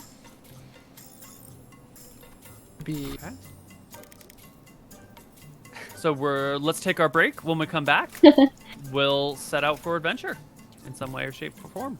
Right. Okay. See y'all in a bit.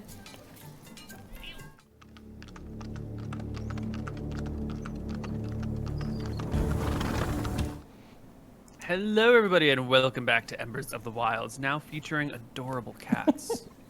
God, look at those eyes. Is that Those coconut? actual blue eyes on a cat? An Yeah. adult cat? A coconut. Oh, man, when Pan was little, he had blue eyes and he was so cute. And they turned like this nice golden color, which is wonderful and blends with his coat, but like the blue eyes on cats are really nice. I'm very jealous. And she got a little mask. It's very good at looking in the direction of the camera too. Yeah. She's job. photogenic. And she wants down. Yeah.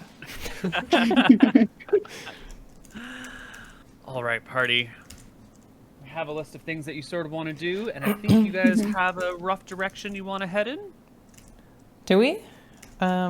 Should we go for Kyla, or should we? Well, what do we think? I think Pearl is excited to go anywhere. Like, as long as we visit a new town, I think Pearl is excited for that. If only just to like meet new people and figure out more about the world, sort of. I think Khyra is deeply, deeply sketch about going to a new town, especially so far away. One that we know nothing about. What could go wrong?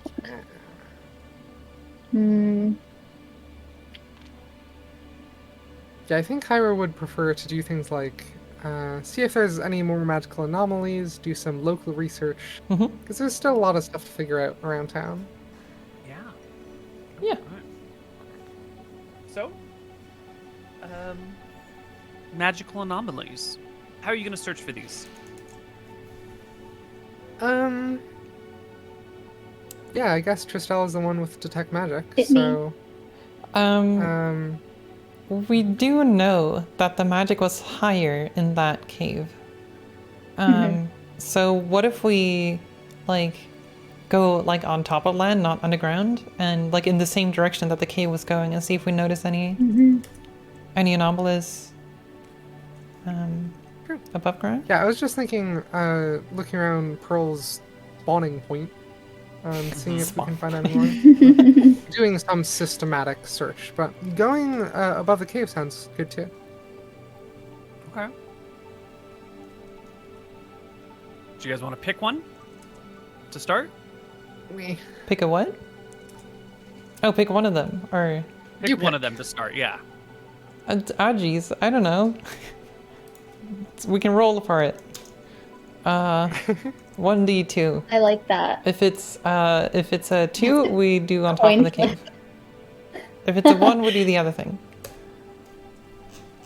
Okay. Fantastic. You climb to the top of the cave, above, the hillside above it, and you ritual cast detect magic. And to your surprise, everything within sight is now at light magic aura instead of faint. Everything around you is light. Wait, even Including behind Frog us? Canyon? Yeah. Oh, Oh, fuck. did we just What? let a bunch of magic out? Jeez. Okay. Let the magic out. Tristel, should we be concerned about this? Should we be concerned? That's a great question. Has there been any progress on What the I don't- crack in the cave recently? Have they found anything, or? This is the next day, so no progress. Okay. But it's only been a day, and it's already changed that much. Do we want to trek like an hour to see if it's like, if it is coming out from the cave, then it's probably like spreading. So if we want to trek like an hour south or whatever to see if it decreases, because then it seems like it would be radially coming out from the town. Although that's only if it's like at a rate slow. But, yeah.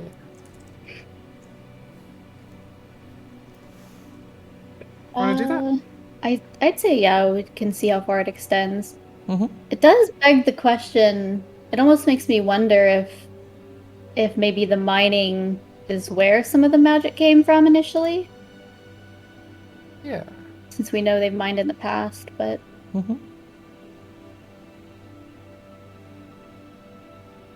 yeah, Okay. we should investigate. Excellent. So you head an hour south, which would be, out into the plains a little bit and then down southward. And you ritual cast Detect Magic. And from out here, it still looks faint. Not light, faint.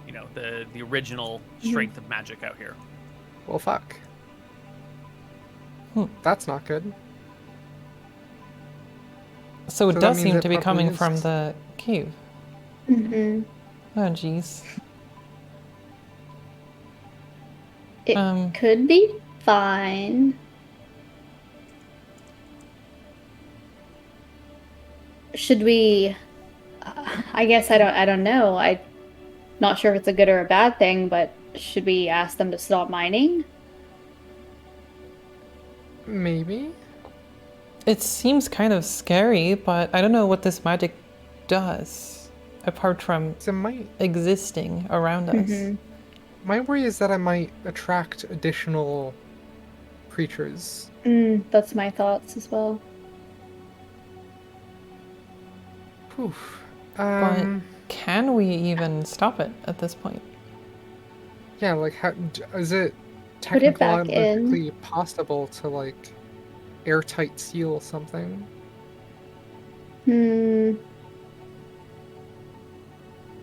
Like if we make sure that the door to that cave or like to that mining site is very, very tightly sealed or something. But I don't know if we would know enough about how things propagate in air to like try that. So Well, I don't know. We could take a sample of the rock and take it out of the radius and see if, I don't know, this like magical property sticks to things. Does it have to do with the proximity to the source, or is it something that's, once it's there, it's there?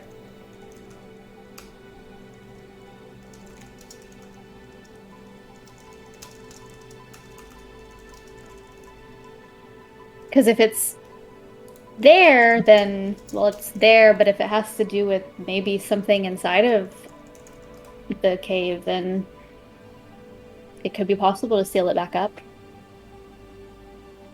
But would we really want to do that? Because I'm really curious what's in there. But maybe we shouldn't risk the lives of the entire town if this turns out to be dangerous, but... Should we explore some more around the cave? Yeah.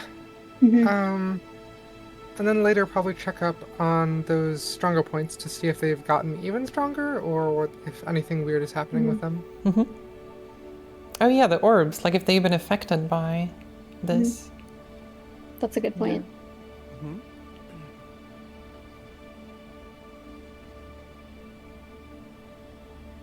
So yeah, head back to town. As we're coming back, we'll search around the landscape to see if we find anything, like above the mine, above the cave. Find like an object or find like a magic aura? Using magical aura as an indication of if anything interesting might be anywhere. And looking for any openings or cracks or anything like that. Yeah, something like that. Great. So while you search the area, you come across another one of these spheres of higher intensity magic. Very quickly. And can I get a perception check from everyone in the party? But Pearl, can you make yours at advantage, please? Oh. Wait, why? Oh, no reason. Matter. Okay. Just no reason. just saying random things to mess with you so you think there's meaning behind it when in reality it's just a ploy so that you're always second guessing everything. Like the DM that just rolls dice. Sorry, perception check at advantage. I don't even have my rolls up. I'm sorry. There we go. Your allies rolled very, very high. Much higher than... It's fine. An interesting turn of events. So you find this sphere of magic, of much stronger magic, and as you sort of look around to scout it out, very quickly, Autumn and Ashley will notice that there is a small cat stuck in a nearby tree, which somehow Even with advantage, Freya did not notice. Oh, okay. But there is a little black cat about yay big, maybe pound and a half, maybe 2 pounds. Not quite kitten age, but just a small black cat stuck in a tree. Watching Do we you. have fish? We help it. We have catnip. Wait, what do you need catnip for? Lure it. Lure what? There's a cat Wait, there's a cat? Wait, where? right there. Right there. Okay, can I look at where Tristan is pointing? When she points it out to you, yeah, you can see the cat in the tree. Okay. Oh, is there a cat out here? Wait, do we recognize the cat as someone's from town, or? Mm-mm. This is a different cat, an unusual cat. It's doesn't look anything like the cats that you guys have in town. It doesn't have any of the same coloring whatsoever. I think you guys have like tabbies and calicos mostly, and this is jet black. Can I check its paws to see if they look like similar to mine, or if it's just like any other house cat? They're not like yours. This is definitely just a regular cat. But is it magical? with the detect Tristan. magic going on, you can see that it has extra magic around it. Everything is sort of light in the area, and there's this like ball of highly intense magic nearby, and then the cat is like somewhere in between them. If the scale goes faint, light, medium, strong, overwhelming, the zone around you guys is light, the sphere is overwhelming, and the cat is moderate. Okay, I want to pull out some fish from my rations and see if I can feed it to the cat. Give me a persuasion check. Persuasion or animal handling? Persuasion, because you're a cat person, and this is a cat person. Well, cat, not quite a person. And we'll see how well you guys get along. Are you compatible, or is it going to hiss at you? No, you seem acceptable. It looks curiously at you. It will mew twice, and then it will kind of lick the food in your hand for a moment, and then regard you. And then, yes, this is my subject. Yes, I will eat from your hand. Thank you. Acceptable. Mm-hmm. What a good cat. What is it doing out here? Do we see anyone nearby? Like, do we see if anyone's out walking their cat? No.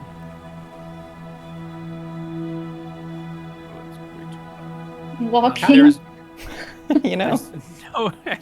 Some people walk their Took a cats on second. leashes. Yeah.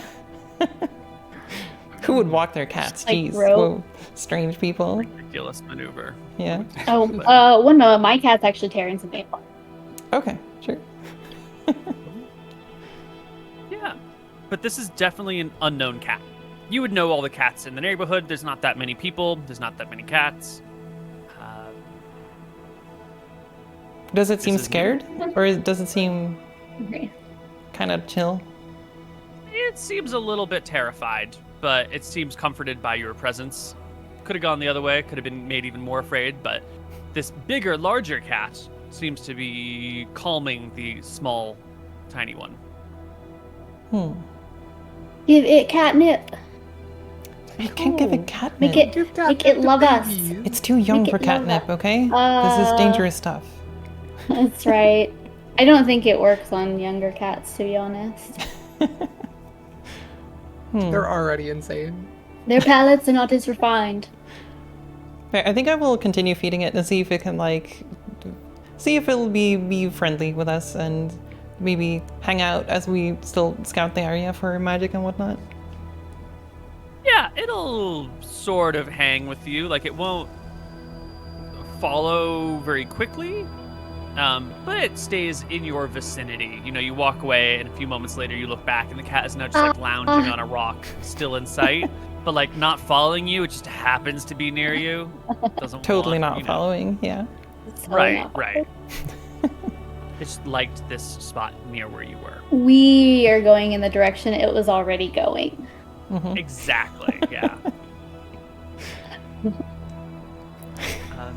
You continue to scout about, looking for magical signs, and you can see that the light magic has maybe a 1 mile radius around the town.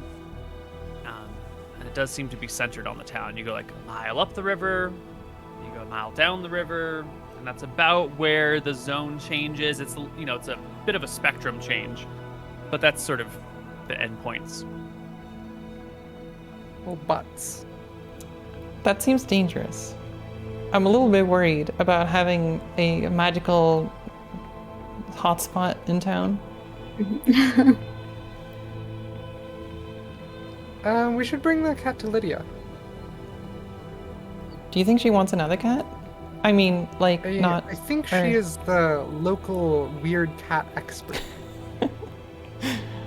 I think so, yeah. If Nice way of she would saying want cat to. lady. Yeah. Well, you bring the cat to her. She quickly scoops the kitty up in her arms, coos at it, looks at you guys and says, "Who is this? I've never seen this cat before."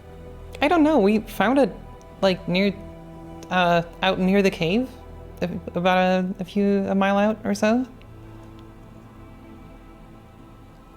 Well, that's unusual. She doesn't look feral. Oh, it She seems seems quite very nice. calm. She like checks the paws, does the same thing that you did. It looks like a ordinary cat. Yeah, so it might actually What's its name? it might actually be magical. I don't know if you're done with having magical things in your house change your life significantly, but Please tell me this cat isn't going to cast fireball spells. look, I don't know.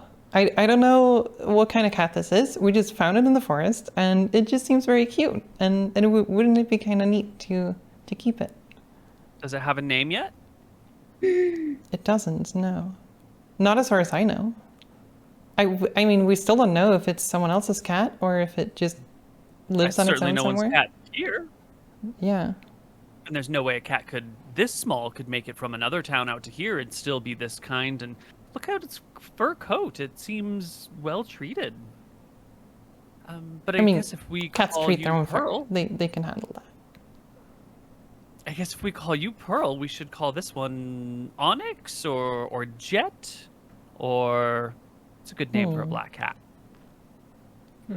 Shadow. Cool. Yeah, I have a cat named Shadow, she says. Oh. Back before the war.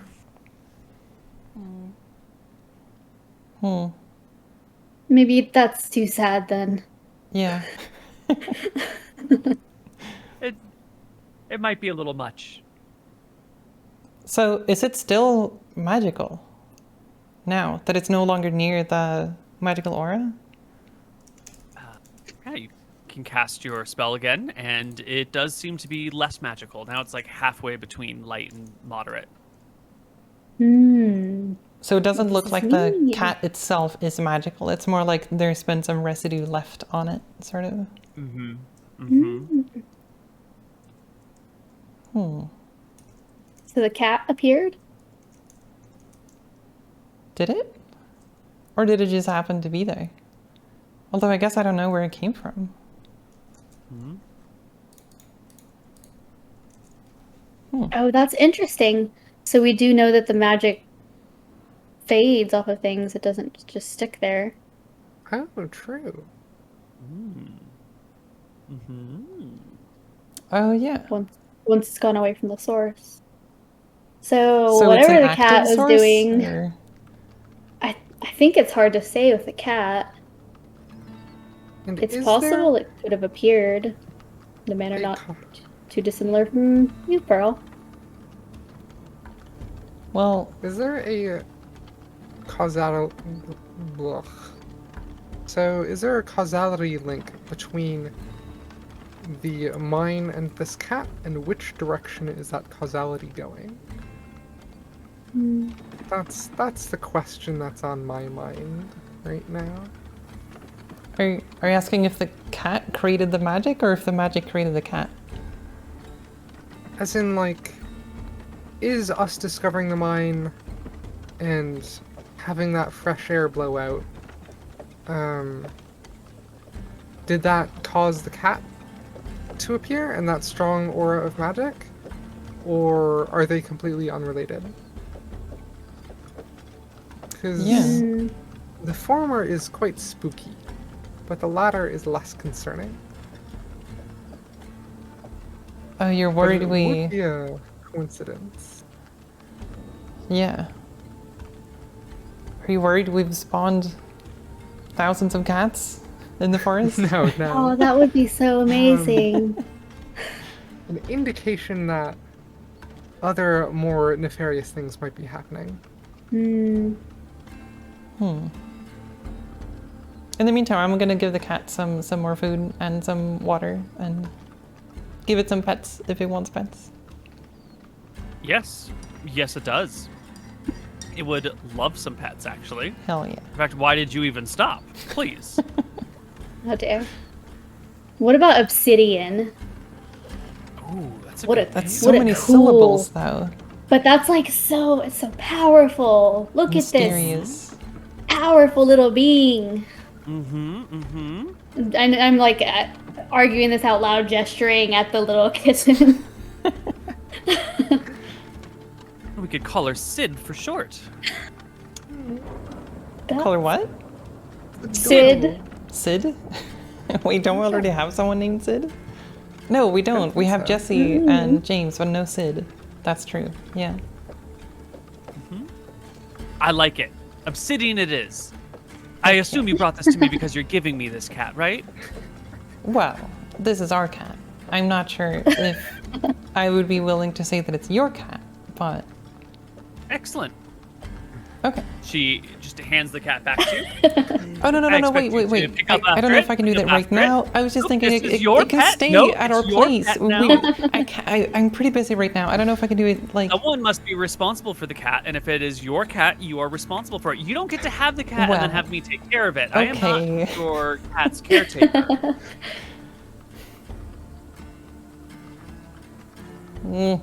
We should still have it together. Or maybe I won't be able to take care of it. You're right. She picks the cat back up and cradles it in her arms. Excellent.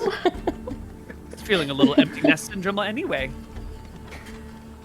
But you You know, can come visit your sister, cousin. Wait, what? I don't know. She looks at you and at Sid and goes, "You can come and visit your sibling, cousin, creature whenever you want, of course, as long as you're living here." of course, because I live here, right? I can just visit it all the time. It wouldn't even be visiting. I would just be at home with our cat, right? With my cat. Because if you move, I'm going to keep it. We're gonna have a discussion if I move. Who gets custody? Now, Pearl, haven't you ever heard the old adage to respect your elders? And Well, aren't I the one who will be feeding the cat, watering the cat, taking care of it, while you're out doing, golem fighting or repairing or whatever it is that you spend your time doing? maybe the cat comes with us. Maybe the cat can follow us in our adventures.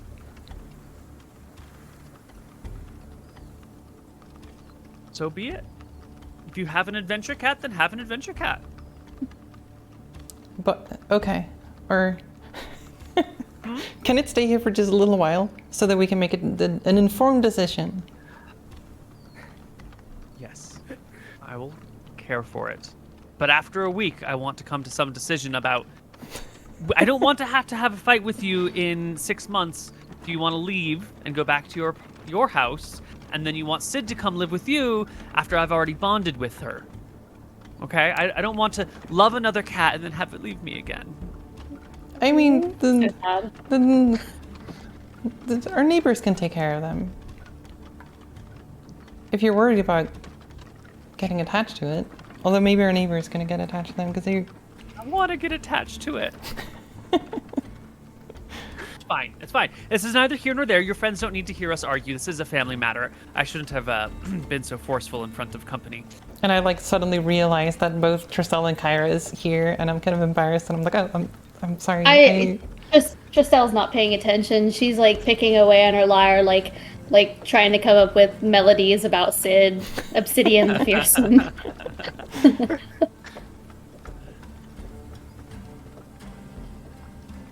Okay.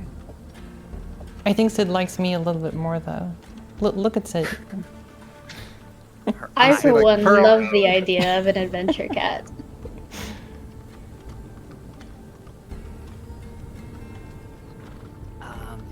Right. Well, you have now explored the magical spots in the area, found that the magic is stronger all around you, and there's at least one new little like blob of high density spherical magic that might be connected with another cat that has shown up in town randomly.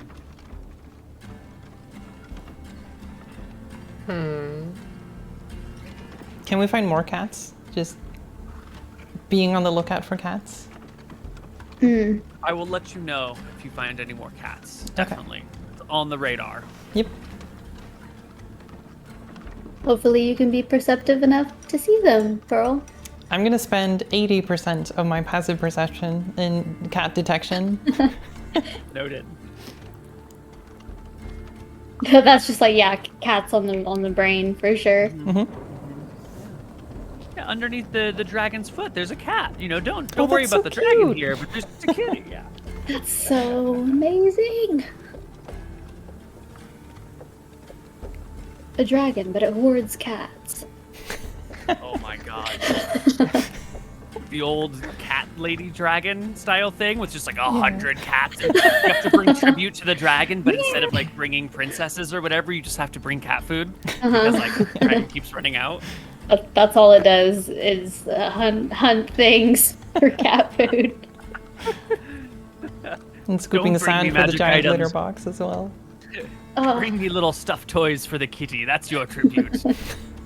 Bring the pet toys. We're out of sand. I'm gonna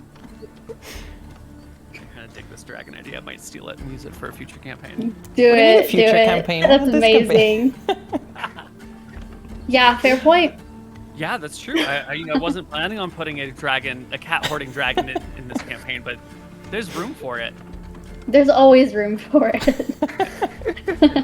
When would there not be room for the cat hoarding dragon, you know? Well, that was Monday, the 6th of July. It comes and goes. You explore the areas. You get an idea of the magic going on around you. You get a new cat, little Obsidian over here. And the next day arrives. You guys content to hang out in town until something changes? Or do you want to take some sort of proactive measures on something? Do we want to cap up the mine? Oh, that's a good question. Because, like... I guess a day later we could check to see if it's spreading even more, but I'm guessing that it is spreading even more. Oh yeah, that would be good to check. Yeah, we should probably check that. Like, keep tabs on it. Yeah, that's pretty easy. You checked a mile away last time, so that's a 15, maybe 20-minute walk. You can easily walk out a mile and change and see that, yes, indeed, the magic effect has spread even farther. Oh.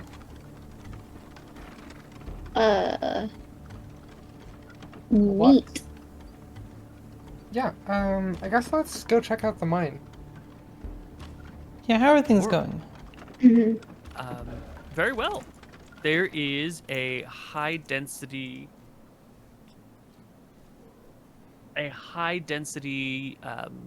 set of silver veins, like running through the crevice here. Quite, what do we call it? High purity? High purity? Is that the term for metals? Or yeah, something like that. Or a high concentration of silver found in the veins that run alongside either side of this little crevasse.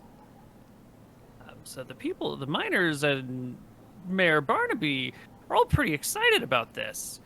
trade is not, intercity trade is not really a thing you guys do a lot of here.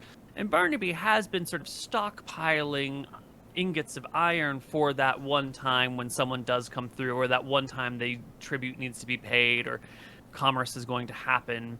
And so these, you can make a lot of silver ingots out of this. This could be great for the future of this area. So they're all excited, thrilled by these silver deposits, and want to continue exploring them. Even though Canyon. it's very magical, as far as we can tell. Aren't you magical? Isn't Tristel magical? Well, it seems to be... But- Well, this is different. This seems to be some kind of weird ambient magic that we don't even know what it does. It's kind of a... We haven't figured it out yet. Huh.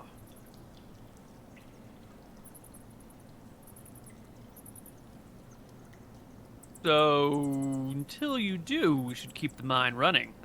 No point in letting the silver go to waste. Possibly, yeah. It's just Do that we we have the might be... Something might happen if this continues, and we might bring a lot of attention to Tron Canyon.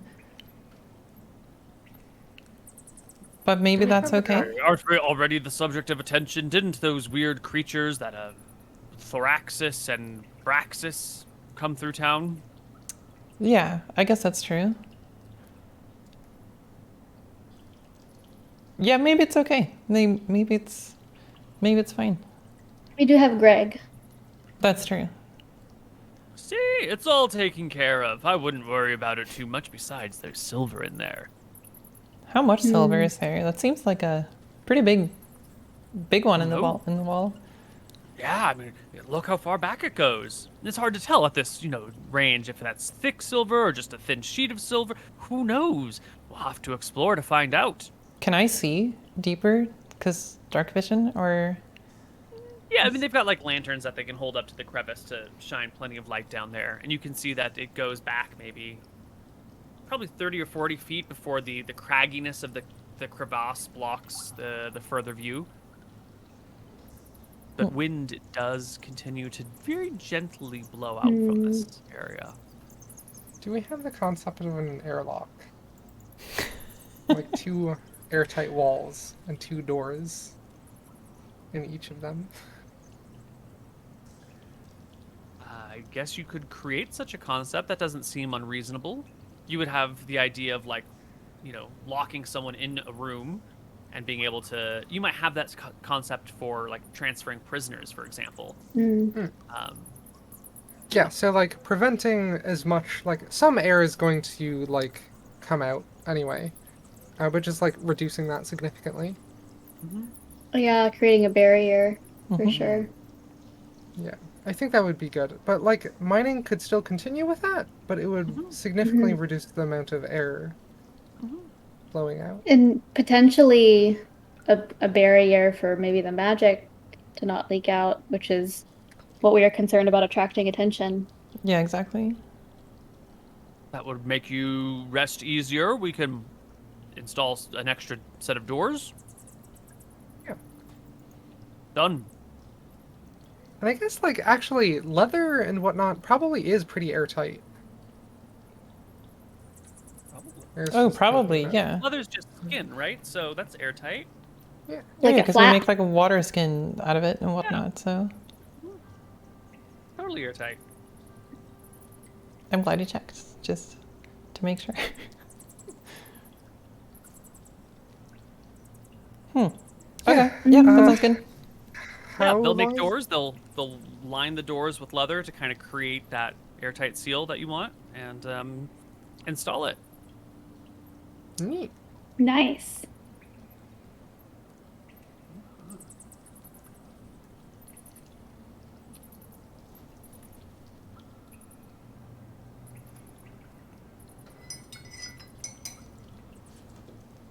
Alrighty. Wait, was this on the same day as we found Sid, or was it the day after? No, this is the next day. Okay. After that. Not sure what else to do, but wait another day and see if with the air blocked off, if it continues to spread. It does. Oh. Oof. Oh, Oof. Yeah. big oof. Okay.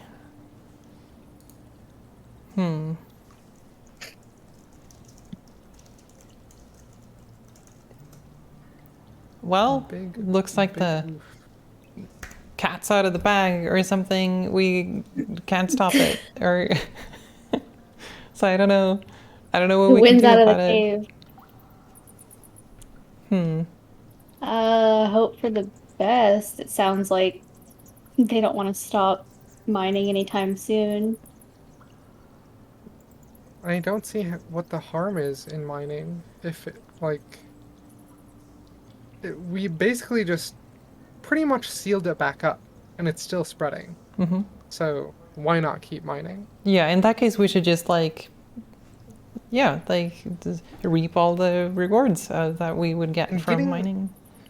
getting to the end of the crag is useful. Hmm. So I guess I could tell the miners, like, hey, if you can, or like yada yada, prioritize getting through rather than widening. Like, if you have the same amount of silver, digging deeper into wall or continuing forward, prefer continuing forward. Sure. Can do. Nice. Well, I'm curious to see what's back there as well. I would really like to get to the source of the airflow, says Yeah. the foreman.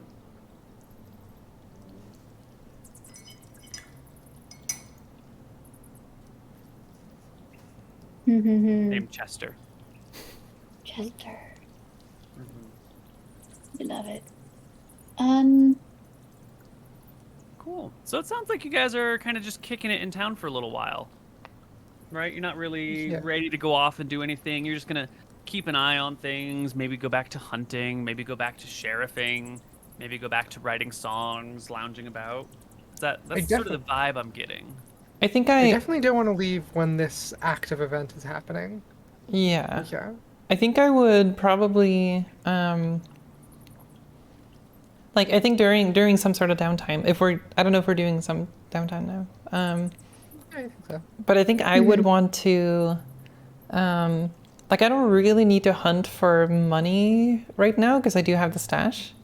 So I think I would spend a lot of this time both searching around the cave some more, see if I can find more cats, and also be sure to befriend Sid more than Lydia is specifically. So be very close to Sid and being a responsible, parent to Sid. Right. So that's what I'm going to focus on. Does Sid adventure with you, like search? Maybe I'll try. I don't know if Lydia would let me, but... Well, you see, Lydia still hunts, and so it's a question of who gets to take the cat out today. Oh, well, I mean... She wants to take the cat out hunting like she did with you when you were a kitten. Aww. Well, I want to do that too, you know? She'll flip you for it. Wait. She'll get a coin. Okay, I was like, did she give me the finger? Jesus Christ. All right, I'm going to roll a 1d2. You call a 1 or a 2. A 1. Damn it. Nope. She flips the coin, she gets Sid. Oh, no! But that was just one of the days, though. Didn't You know, we? that's not all of the days, so... Okay. Maybe you guys can, take turns. She'll start the first day, you get the second day, and go back Fine. and forth. Okay. Tristell's gonna look for honey. Oh. Neat. She's somewhere in the town, or you want to go find a beehive with wild honey? Okay. Yeah. She said on mead. Oh. Bees are common in the area. Bees? As we mentioned before. No. So, Bee? Tristel, 1, 2... Oh, second day, you come across a big old fat beehive. Up the canyon and off one of these little side passages, there is a beehive tucked into the crook of a tree, maybe 30 feet up the canyon wall, and then, up the tree another 15 feet. So about 45, maybe 50 feet off the ground.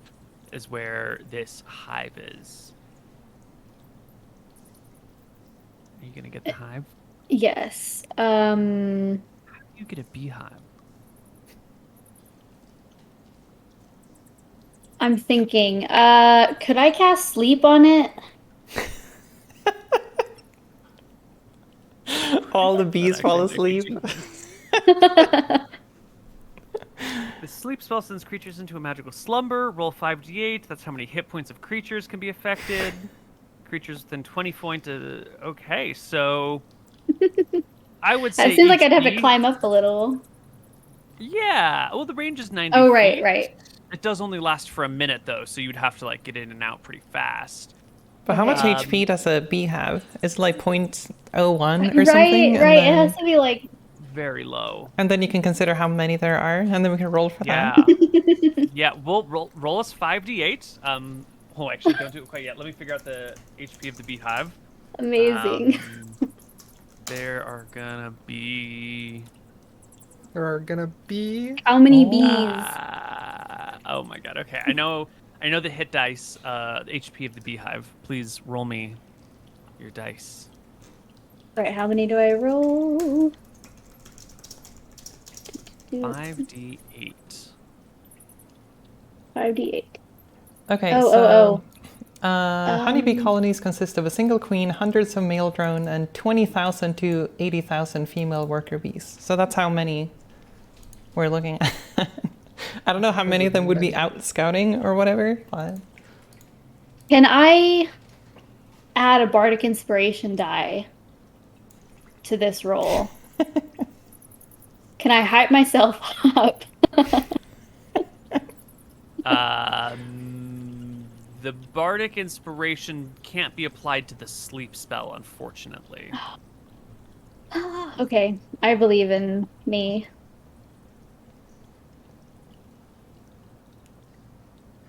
One. You said 20 to 80,000? So that is.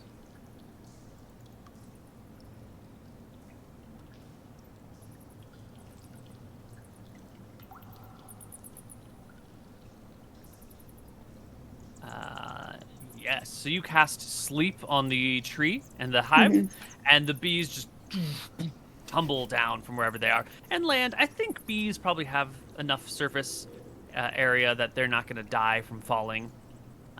And you have 1 minute to grab the hive and run before they wake up. Okay, it's pretty high up. Can I throw my dagger at it? Yes. Yes, you can. Give me a roll to hit with your dagger. Beehive is not moving, but it's kind of small. I would say like AC 12. You throw your fancy dagger, and it just like tumbles up. Offhand fancy And- dagger? Second fancy dagger? Because that one tumbles up and lands on one of the ledges. That one also tumbles up, but comes back down and lands at your feet. Okay, I've got like 30 seconds left at this point. It's high up. Can I just do some like parkour Yeah, stuff? if you want to just scramble, totally. Give me a strength check to scramble up as fast as you can. Oh, no. Oh, no. Yeah, you try and scramble, but the rocks are a little bit awkward, and Oh, there's some like no. weird places where you got to do like an awkward pull-up to get it, and by the time you scramble up the cliff side, the bees are very active again. Oh no. Highly active. But you can find your dagger. The fancy dagger that you threw. So I have my dagger now, but the bees are active. Mm-hmm. They're back at the hive. Mm-hmm. Dang Back it. to square one, basically.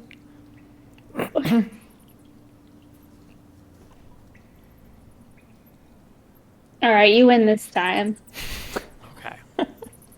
Beehive will wait for later. I mean, it's still there. You can come back after another long rest and cast another sleep spell on it or whatever. Yeah, I just don't want to burn on my slot right now. Project for a little bit later. So I think some time passes. Unless anyone has something they really want to do, I could use another 2d6 from someone in the party. I think it's Ashley's turn, right? No, I did it first, and then someone else did it, Oh. and we've only done 2. Oh yeah, then it's Tristan. Tristel's turn. Autumn's turn. 2 dice 6, please. Blip. 5. That was the worst strength check ever. Pitiful.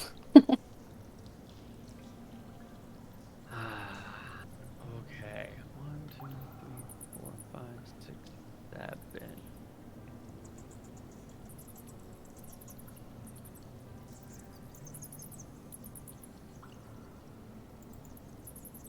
Great. So, it's a few days later, the 13th of July.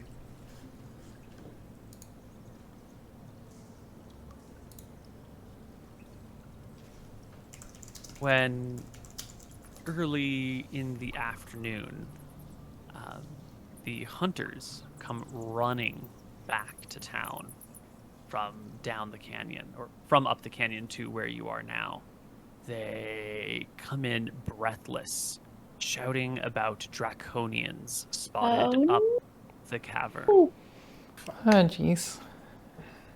here Wait, we go in again. the cave or up? Canyon, not cavern. Oh, canyon. Okay. I just have a fat tongue. I'm sorry. How many of them? 4. Oh jeez. Can we ask them like what colors they were? Yeah, there were 2 brass and 2 copper Mm. coming. Okay. Some Yeah. I of mean, them I guess explode. I'll ready up as quickly as I can and get ready to Mm-hmm. engage because I'm guessing we're gonna defend the town from these. Maybe. We might Yeah, want help from well, Greg as well, but I was just about to say, let's put our boy to work. all right. You guys can gather together. You can get Annabelle to activate Greg. And why don't you... do you want Biggs, Wedge, and Jesse with you as well? I think so. Okay. yeah. So let's bring Biggs, Wedge, Jesse, and Greg over to the west side of town. Let's get your tokens over here as well. So, this is the party over here on the west side. How would you like to be positioned or arranged? Where would you like to be as these things hopefully don't come this way, but just in case? I'm gonna be as high up, as far away as possible, as inaccessible as possible, at melee range. So I think I would maybe want to be up on these boardwalks because I do believe I would still be able to. Yeah, for sure. Totally. Are any of Biggs, Wedge, and Jesse archers? Or are they all spear? Ooh, that's a great Yeah, I was just question. thinking that. 1, 2, 3. Wedge knows how to use a bow. Wedge has practiced with a bow before. Because I think more bows and less melee is probably going to be the way to go here. We also don't want to damage the golem too much Mm-hmm. for future protection.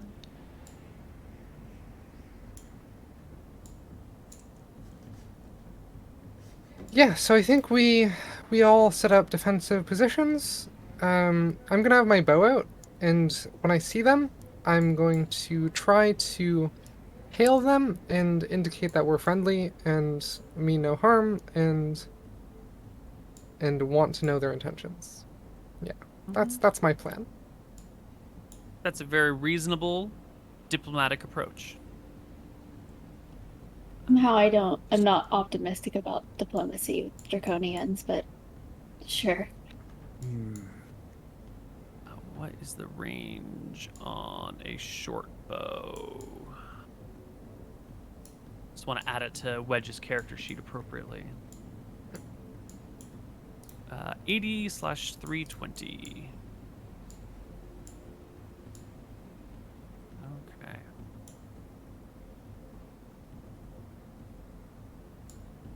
this work? Huzzah! All right, that does function.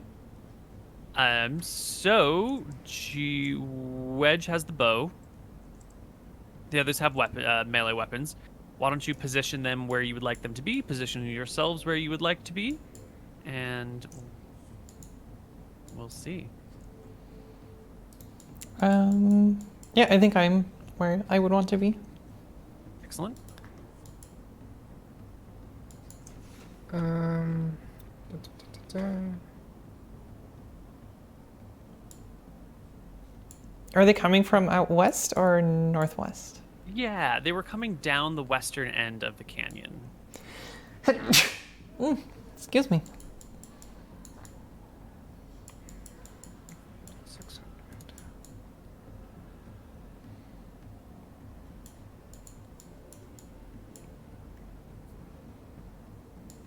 Okay. Sorry, I'm slow. This computer and interface is very, very frustrating. Okay, so it will be there. I think I would like the guards to be behind me and Greg. And then the Jesse, the guard with the bow, should probably be up by Pearl or something like that. Assuming that the range of the bow is adequate for that. Yeah, 80 is the short range. So short range out to about here-ish. And then long range goes to 320. Okay. Is that good? Yeah. And my bow's range is 150. So that's to there. I guess this means Annabelle should be out here as well. She is the one holding the staff, the rod. But she will be hanging out near the back because she is not much of a fighter. Mm-hmm. Definitely. Well, the party is here. Is this where you are, Tristel? Just in this spot? Oh. Yeah. Maybe a little further back. Right. Bye, Well, you guys are Sticky. here. When you see, sure enough, down that canyon, beyond that little bisecting ridge, a troop of 4 draconians is approaching.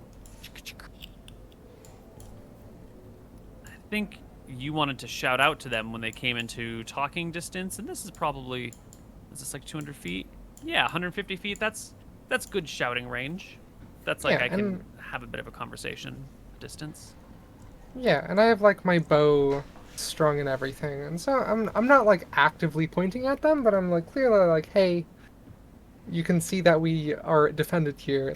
Please listen to us, and not just charge through us. Yeah. What the heck do I say? Yeah, what I said earlier about asking about their intentions, saying that we mean them no harm. Yeah, see what they respond to that.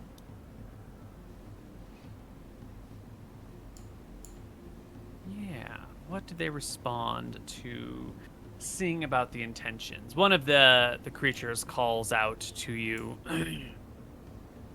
That creature behind you.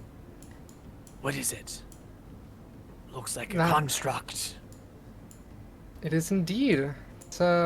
It's Greg.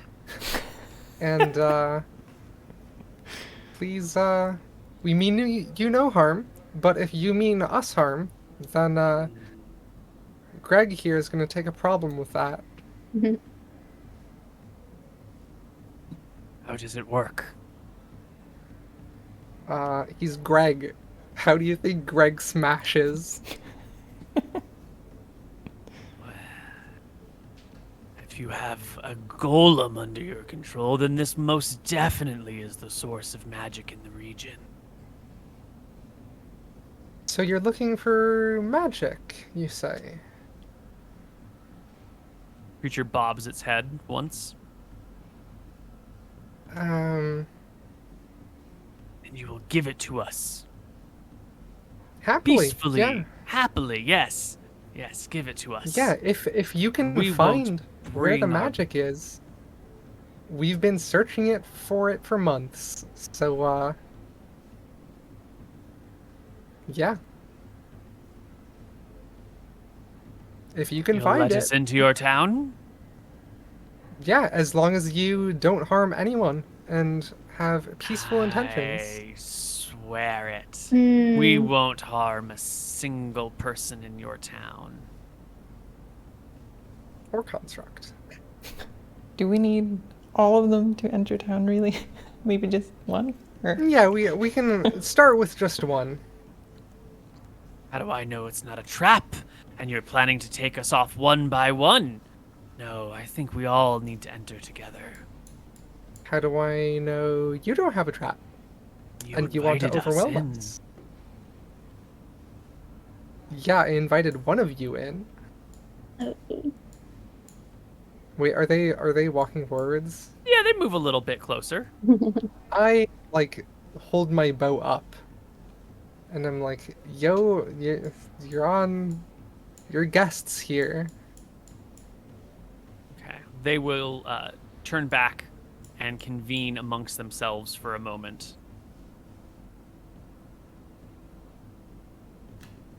And chat silently, or, very quietly at a distance.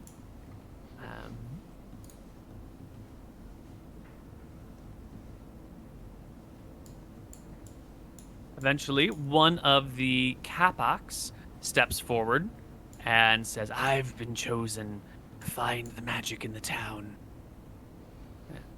Saunters Great. forward to about here.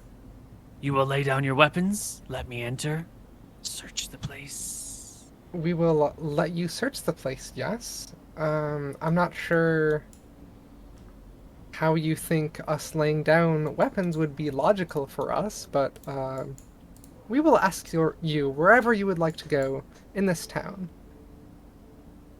Well, the Draconian will walk with you then, and it will go up and down all the boardwalks, peering everywhere. And when it gets to the mine, it sniffs, it stops, and looks in and goes, what's in this room, behind these doors? It is a mine. We You wanna must go in? enter. Yes. Yeah, feel free. I want to tag along Draconian. for this as well.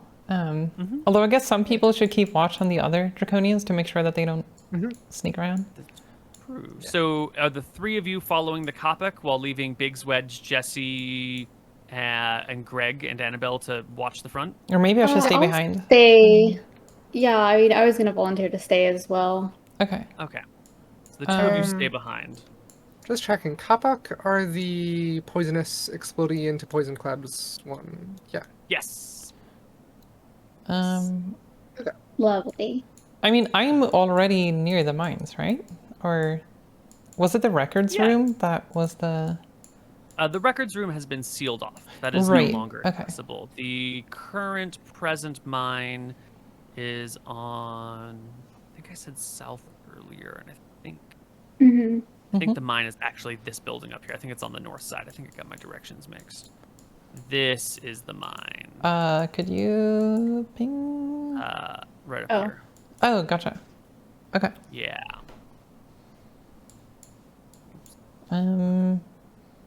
This is... But yeah, I will just Fine. shout to Kyra and ask if she wants me to come along. Probably. I don't really want to be alone with this Kapak. Okay. Then I will come with. All right, so the two of you and the Kopic will head to the mine. Draconian will smell at it and want to go inside, and it will walk through the mine, following its nose. The mine it's not just a single passage, right? You follow veins of ore wherever they go. This thing following its nose goes right for the new crevice and follows it all the way back and smells the air in there and licks the stone and turns to the two of you and says, I think I've seen what I need to see. What did you see? Nothing. No, please. I was We've mistaken. been trying to figure this out for a very long time. It would be really nice of you if you could help us out. Well, since you've We've been been- so sweet to us, I think I've just made a mistake. There's nothing in here. The place is just, he kicks the ground, rocks, although your iron and silver is wonderful. Perhaps you would care to make a gift of it to my clan. Let's see. I'm gonna think about this. So, how much silver have we mined? So, like, I'm thinking that, like, if we give, like, 0.1% or 0.5% of what we've mined, is that a significant amount? 0.5% of what you've mined since you've found this area? It's probably not very much. Despite the concentrations being fairly high, we're still mining the old-fashioned way with like picks and hammers and chisels. So progress is not that quick. You might have pulled out like 5 pounds of silver so far, which would be 250 silver coins if you could mint it down into coins. Yeah, I think I'll offer up like 1 silver's coin worth of silver and say that like this rock came from this place, so it might have whatever you're looking for it imprinted on it. So might help you with your research. Splendid. My people thank you. And he takes the rock with silver in it, heads back with the others, and they leave and head up the canyon away. Nice. Okay. I won't be friends. I think they're not evil. I think they're just dumb and mistrustful. Neat. I think we can get on their good side. Oh, sorry, I was muted. We've learned that like they're looking though for a source of magic in order to, breed an army. Yes. So I think sus. Definitely sus, yeah. But I think that they are going to have a lot of knowledge that we don't have in trying to find this thing. And we can betray them if they actually do find a really powerful magic source. Interesting. I'm on board. Okay. Great. Yeah. Draconians leave just as peacefully as they arrived. Nothing to worry about. Yeah, Gollum Greg goes back to his thing, everyone goes back to their work, and the town gets together to talk one night in the evening. Because not everyone is particularly happy about how this last encounter with these Draconians. There's some people out there who are actually quite afraid this evening. And their voices are maybe championed by... What was their name? Jacob, who runs the lumber mill. Jacob says to you all, look, these creatures, I know we're not supposed to judge by appearance, but they look like monsters, all right? And they sound like monsters, and they carry weapons, and they come looking through our town for things. I mean, don't we carry weapons and we look for things? Yeah, but you're part of the town. And we have a golem? Golems are pretty monstrous. Well, what if there's more of these things? What if they come back with 30 of them and take over? Then we'll be ready. I just don't know if we can trust them, and I think you guys have been foolish to treat with them so openly and show them everything so plainly. I don't know. What would you do? I'd stop them from coming into the town. And then make them even angrier at us and send an even bigger army? Look, sometimes peaceful resolutions are possible through appeasement or diplomacy. But when you got a real nasty person, someone who's, rotten to the core, someone who's evil or whose intentions aren't honest, you give them an inch, they'll take a mile. And Are you sure that's That's the situation here, though. I will. Well, I will check I on can't say for certain that that's what the situation is. But it might be. I don't know if we can trust them. I used to believe that myself. I burnt down an entire grain silo and wasted a good person's entire year-long harvest because I wanted to steal from them. That was a terrible thing for me to do. And look at me now. Like, I believe that anyone and everyone has some good in them that can be brought out.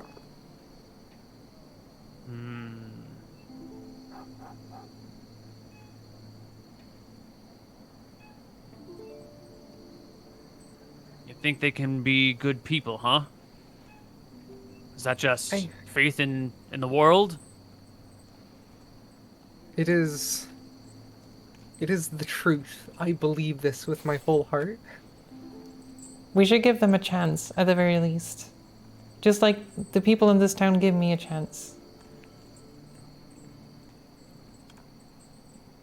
I'm definitely more on your side than theirs, to be honest. Oh, thank you. Okay. Oh, I thought I was well, crazy. but hold on. But at their core, I do believe there's something to them. They also enjoy the finer things in life, eating good food, drinking good wine. We may have more in common than we even know. Or maybe they'll trick us and come in and burn the town down and take all of our stuff. Look, you guys are too young to remember the war. When soldiers came marching through, destroying everything in their wake, spreading lies, misinformation. You don't remember the hard days. You young pups grew up in these relatively peaceful times. You've got too much trust. You haven't seen the horrors of the world. Fall of the Empire. Then we'll do everything we Takes can to be time. ready for that moment, if it happens. I hope so. Like, if Stand they back. start fighting us, then that's where the diplomacy ends immediately. As long as you know to put a line in the sand and make sure that it's not crossed. You know, we still want to protect everyone in this town. We're not trying to cause trouble or anything.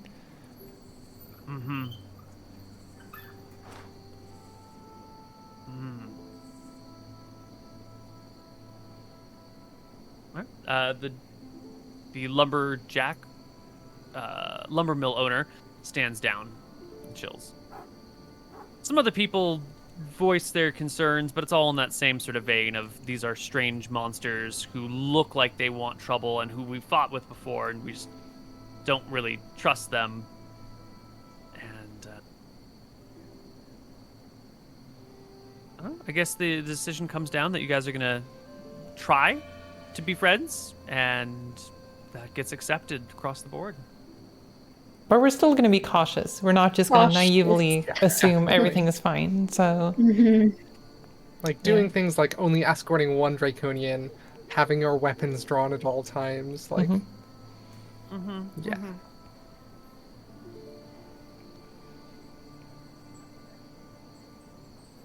Yeah, I would hope that little incident there built some trust. That, like, as long as what they want isn't in conflict with us, they can get what they want. And they don't have to go through us to get it. Great. Well then, night comes, it goes, we should and prepare a lot of wine and or beer or mead or something because we know that they like that. So maybe that's a good bargaining chip in the future. Get them drunk. Yeah, or like have a stash or something. I support this. And worst case, the town now has a large stash of drinks, right?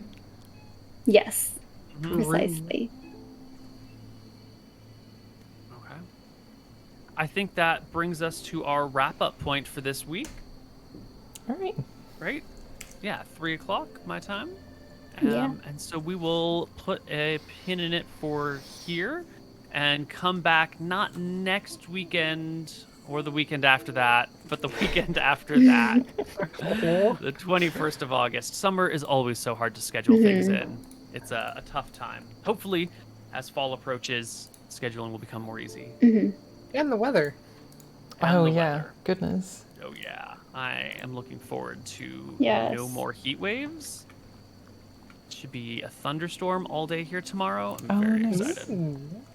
Yeah. Spooky. We had one thunder outside during the stream. It was neat. Thor snoring again. Yep. Wait, Well so then. when was the next session? It was on the...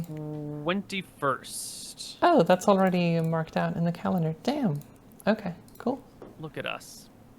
So on top of things. Hell yeah. All right. Cool. Anyone? Plug your things, everyone. Oh, Neil, how's the pirate campaign coming along? Tides of Death. Yeah, that is coming along pretty well. Our party is doing some very piratey things.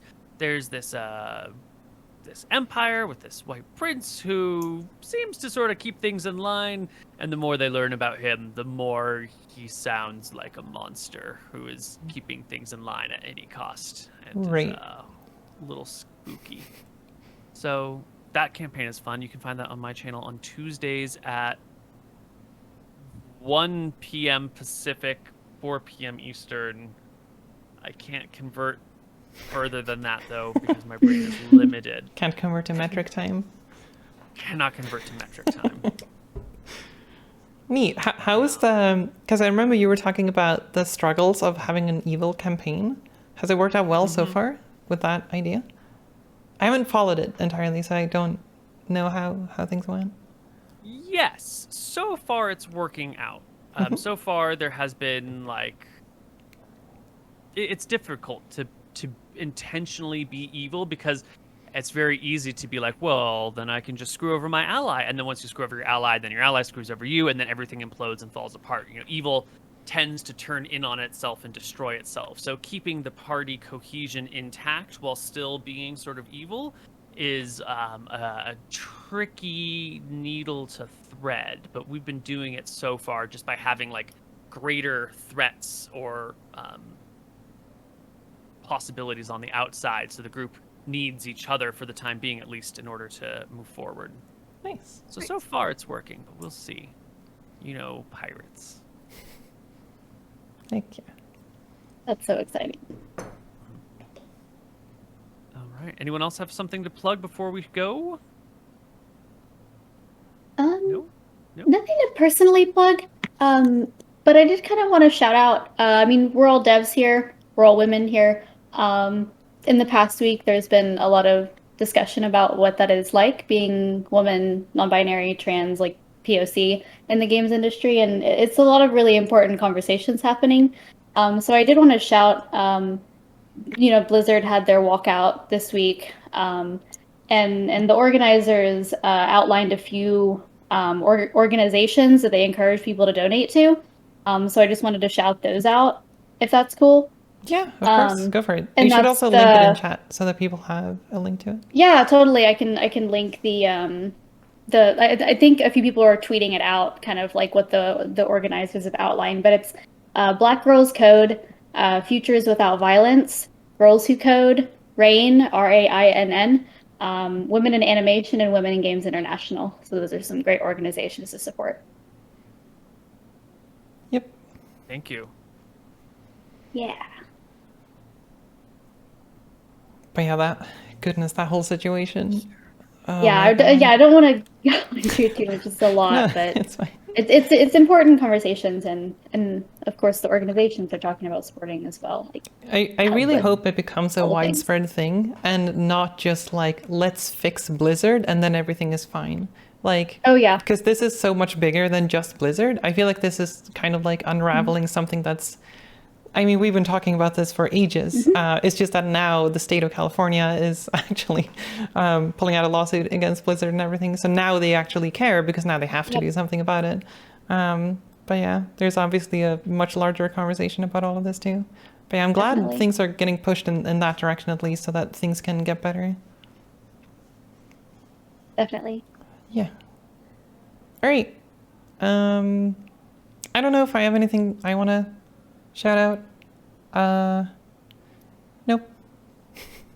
Ashley? Okay. You good? My girlfriend's doing a really cool Bezier video streams that y'all should watch. Where do we find them? Twitch.tv/askikmo. When do we find them? Oh, geez. You know, that's a good question. Yeah, I don't know. It's going to be difficult ahead because... Oh, yeah, because you work next week. I don't know if I can or should stream while you work. like meetings and whatnot. Yeah. Where can we turn for information on this as it develops? Oh, my Twitter. Do I have a... I don't have buttons to do that on this computer. I don't usually stream from this computer. I can't even shout out my own things, but... Oh, well. Yeah. Anyway, yep. All right. Thank you all so much for the session. And Stay thank you, tuned to Neil, at Freya as usual. Holmér for details. Yes. Twitter.com/Freya Holmér. There you go. Yeah. There we go. Those are the words. All right. Yeah. Oh, should I stick around for some post-stream chat? I don't know if people want to do... I'll just do that for a little bit. Anyway, thank you all so much for joining. This is neat, and I will see you all in 3 weeks, whatever the next session happens. Great. Bye, everyone. Bye.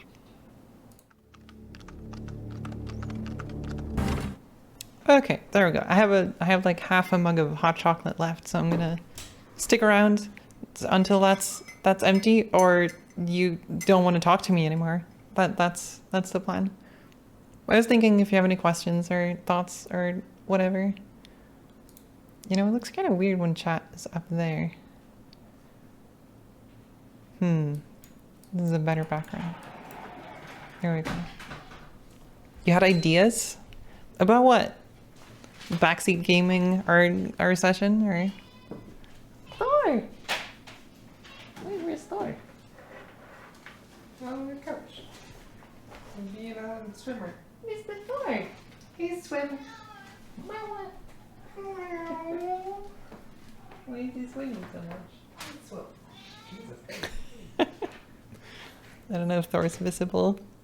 He's in the couch over there. Oh yeah, I can see the mittens.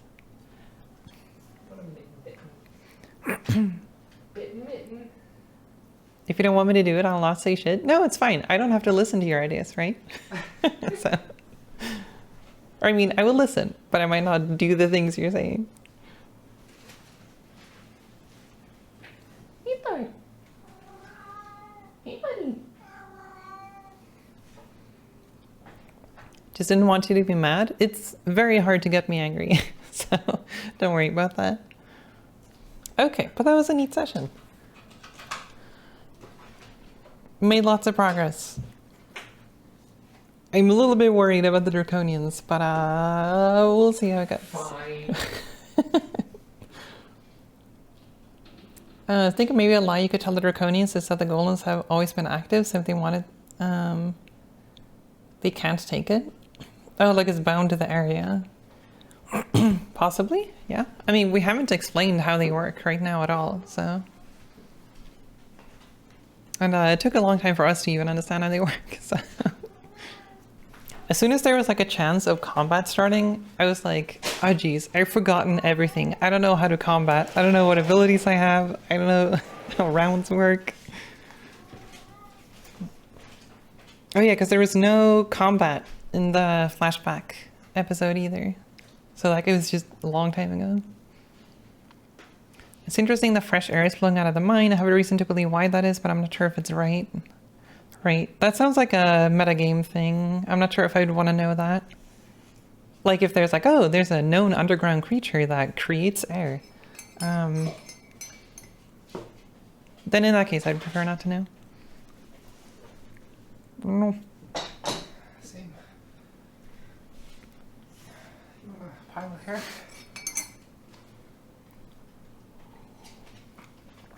I think I prefer going in blind for most things. So I tend to not look things up, apart from like level up abilities and spells and whatnot. I almost feel like I shouldn't even do that, but I don't know how you would do that, like in universe, because I guess wizards have the thing of like finding spell books, and then like depending on what you find, that's what you have available because the character finds out about the thing, right?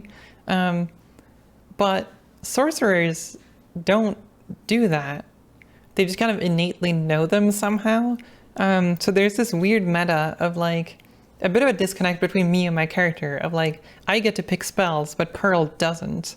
And that feels strange. I kind of wish, or maybe I don't wish for that, but like, I wish there was some process canonically for sorcerers to either pick or get spells in some way. But I don't know how that would, what that would look like. Or if you would just roll a table and you wouldn't even pick at all, you just roll it. I don't know. Sorcerers would probably invest some skills in Arcana to learn stuff. But it sounds to me like sorcerers specifically can't even learn stuff that way. Unless you multi-class, but I don't know what the in-universe thing would be for that. You can change your spells on level up, I think. Yeah. But then but I'm wondering, like, what is the in-universe? Like, what is the in-universe explanation for that? Like, how does that... What does that look like, you know? I feel like with wizards, there's kind of this process of learning and memorizing and whatnot that's very rigidly laid out. But with sorcerers, I feel like it's very... It's just an innate thing, and it's all kind of implicit, and nothing is really known, but the player knows. So it's kind of this weird situation. I don't know how to reason about that.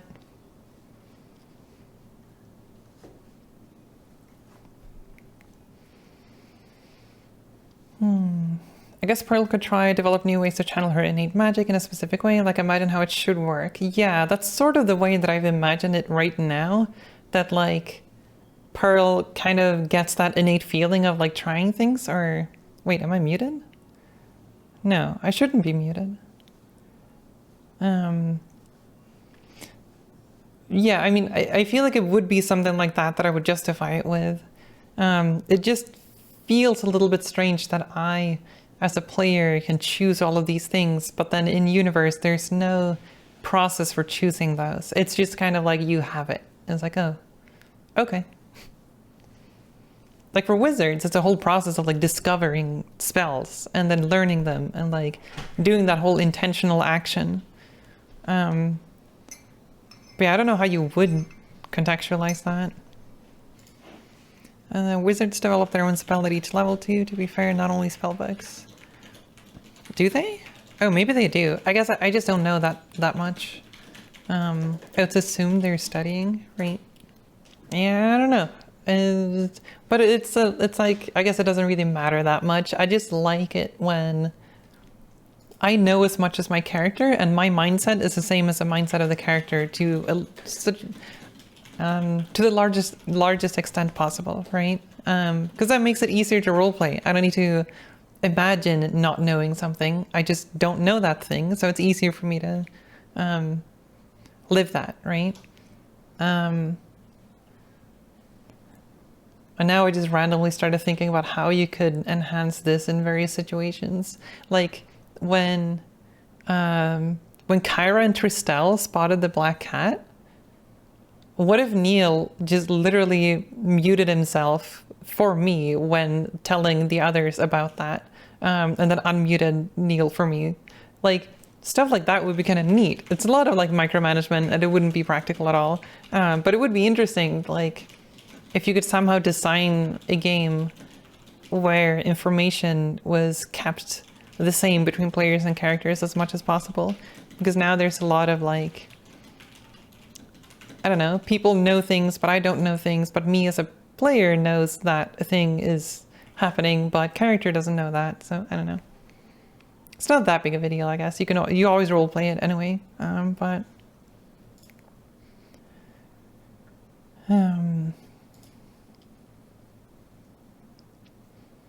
One thing I noticed in Pathfinder, the spells can be common spells chosen from the sorcerer or wizard spell list, or they can be unusual spells that the sorcerer has gained some understanding of through study.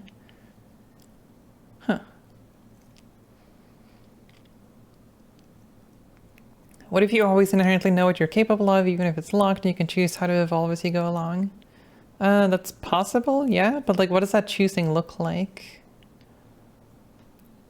The information part sounds really good for better role playing. To some extent, yeah. And like, but that's mostly for me personally. I like not having to role play, like, you know, pretending not to know something that I as a player know. I think it's nice when they're one and the same, right? But obviously it's really difficult to run a game like that.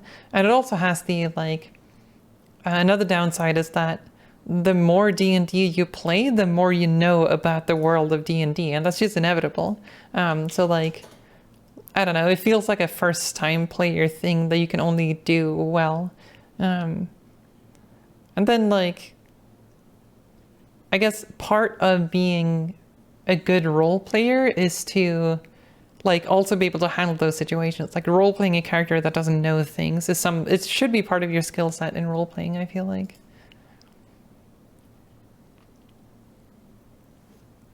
It's easier to do at tables with notes you can pass along and stuff. Oh yeah, I do remember a few of those things. It was part of, I think it was somewhere in the Tombs of Scoria campaign. I think Neil DM'd someone a note that they got or something. And then they didn't read that out to the rest of the party. I remember stuff like that is kind of interesting to me. And I wonder if there's more stuff you can explore there. Yeah. I feel like a lot of like movies and whatnot tend to have a lot of tension about characters not telling each other things that most people would tell each other. But maybe that's more of a bad trope than a good trope. So I don't know. But yeah, I don't know. I like it when there's tension among characters though. It usually makes for interesting situations where there's at least some disagreements and it's not all going in one direction. Like for instance, during this game, I think it's interesting that Tristel is much more cautious about the Draconians than Pearl and Kyra is, right? I think that like adds a little bit of nuance and a little bit of an imbalance that makes the whole thing less uniform and plain, sort of. And I think that's kind of interesting. Obviously, there's like, you don't want it to go too far where everybody's infighting and no progress is made anywhere. But I think it's neat when there's a little bit of bumpiness and imperfection, and yeah, I think that's fun. Anyway, yeah. Any other questions or thoughts before I end the stream? I got a little bit of chocolate left. Tristel is so good. She just has this general uncaring vibe about her.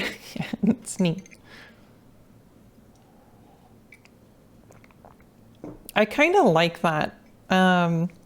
Our characters are pretty different, like all three of us.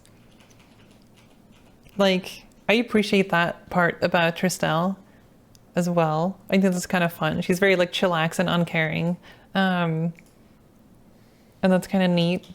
Kyra is very much like straightforward and tries to like logically go through things very like rigidly. And as for Pearl, I feel like the way that I roleplay Pearl is more of an insecure and pretty emotional, scared cat, sort of, that's still curious about the world and wants to see the good in people. I think it's interesting that we're pretty different in terms of characters without being too different to the point where we would never get along. Maybe that's just common anyway, but I don't know how it usually goes. Destiny and Mooten's characters in GTC were too different. Wait, which one was GTC? Oh, Gnomes, Tomes, and Catacombs.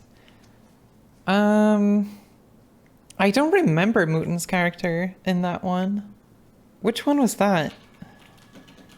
Destiny played Locke, I think. Whose personality was basically himself. With a halberd, I remember, right? And I guess that's the campaign that made Neil ban the Sentinel one. Because Destiny just managed to exploit that a lot. That's what I remember. You had a swashbuckler, a druid, and a barbarian.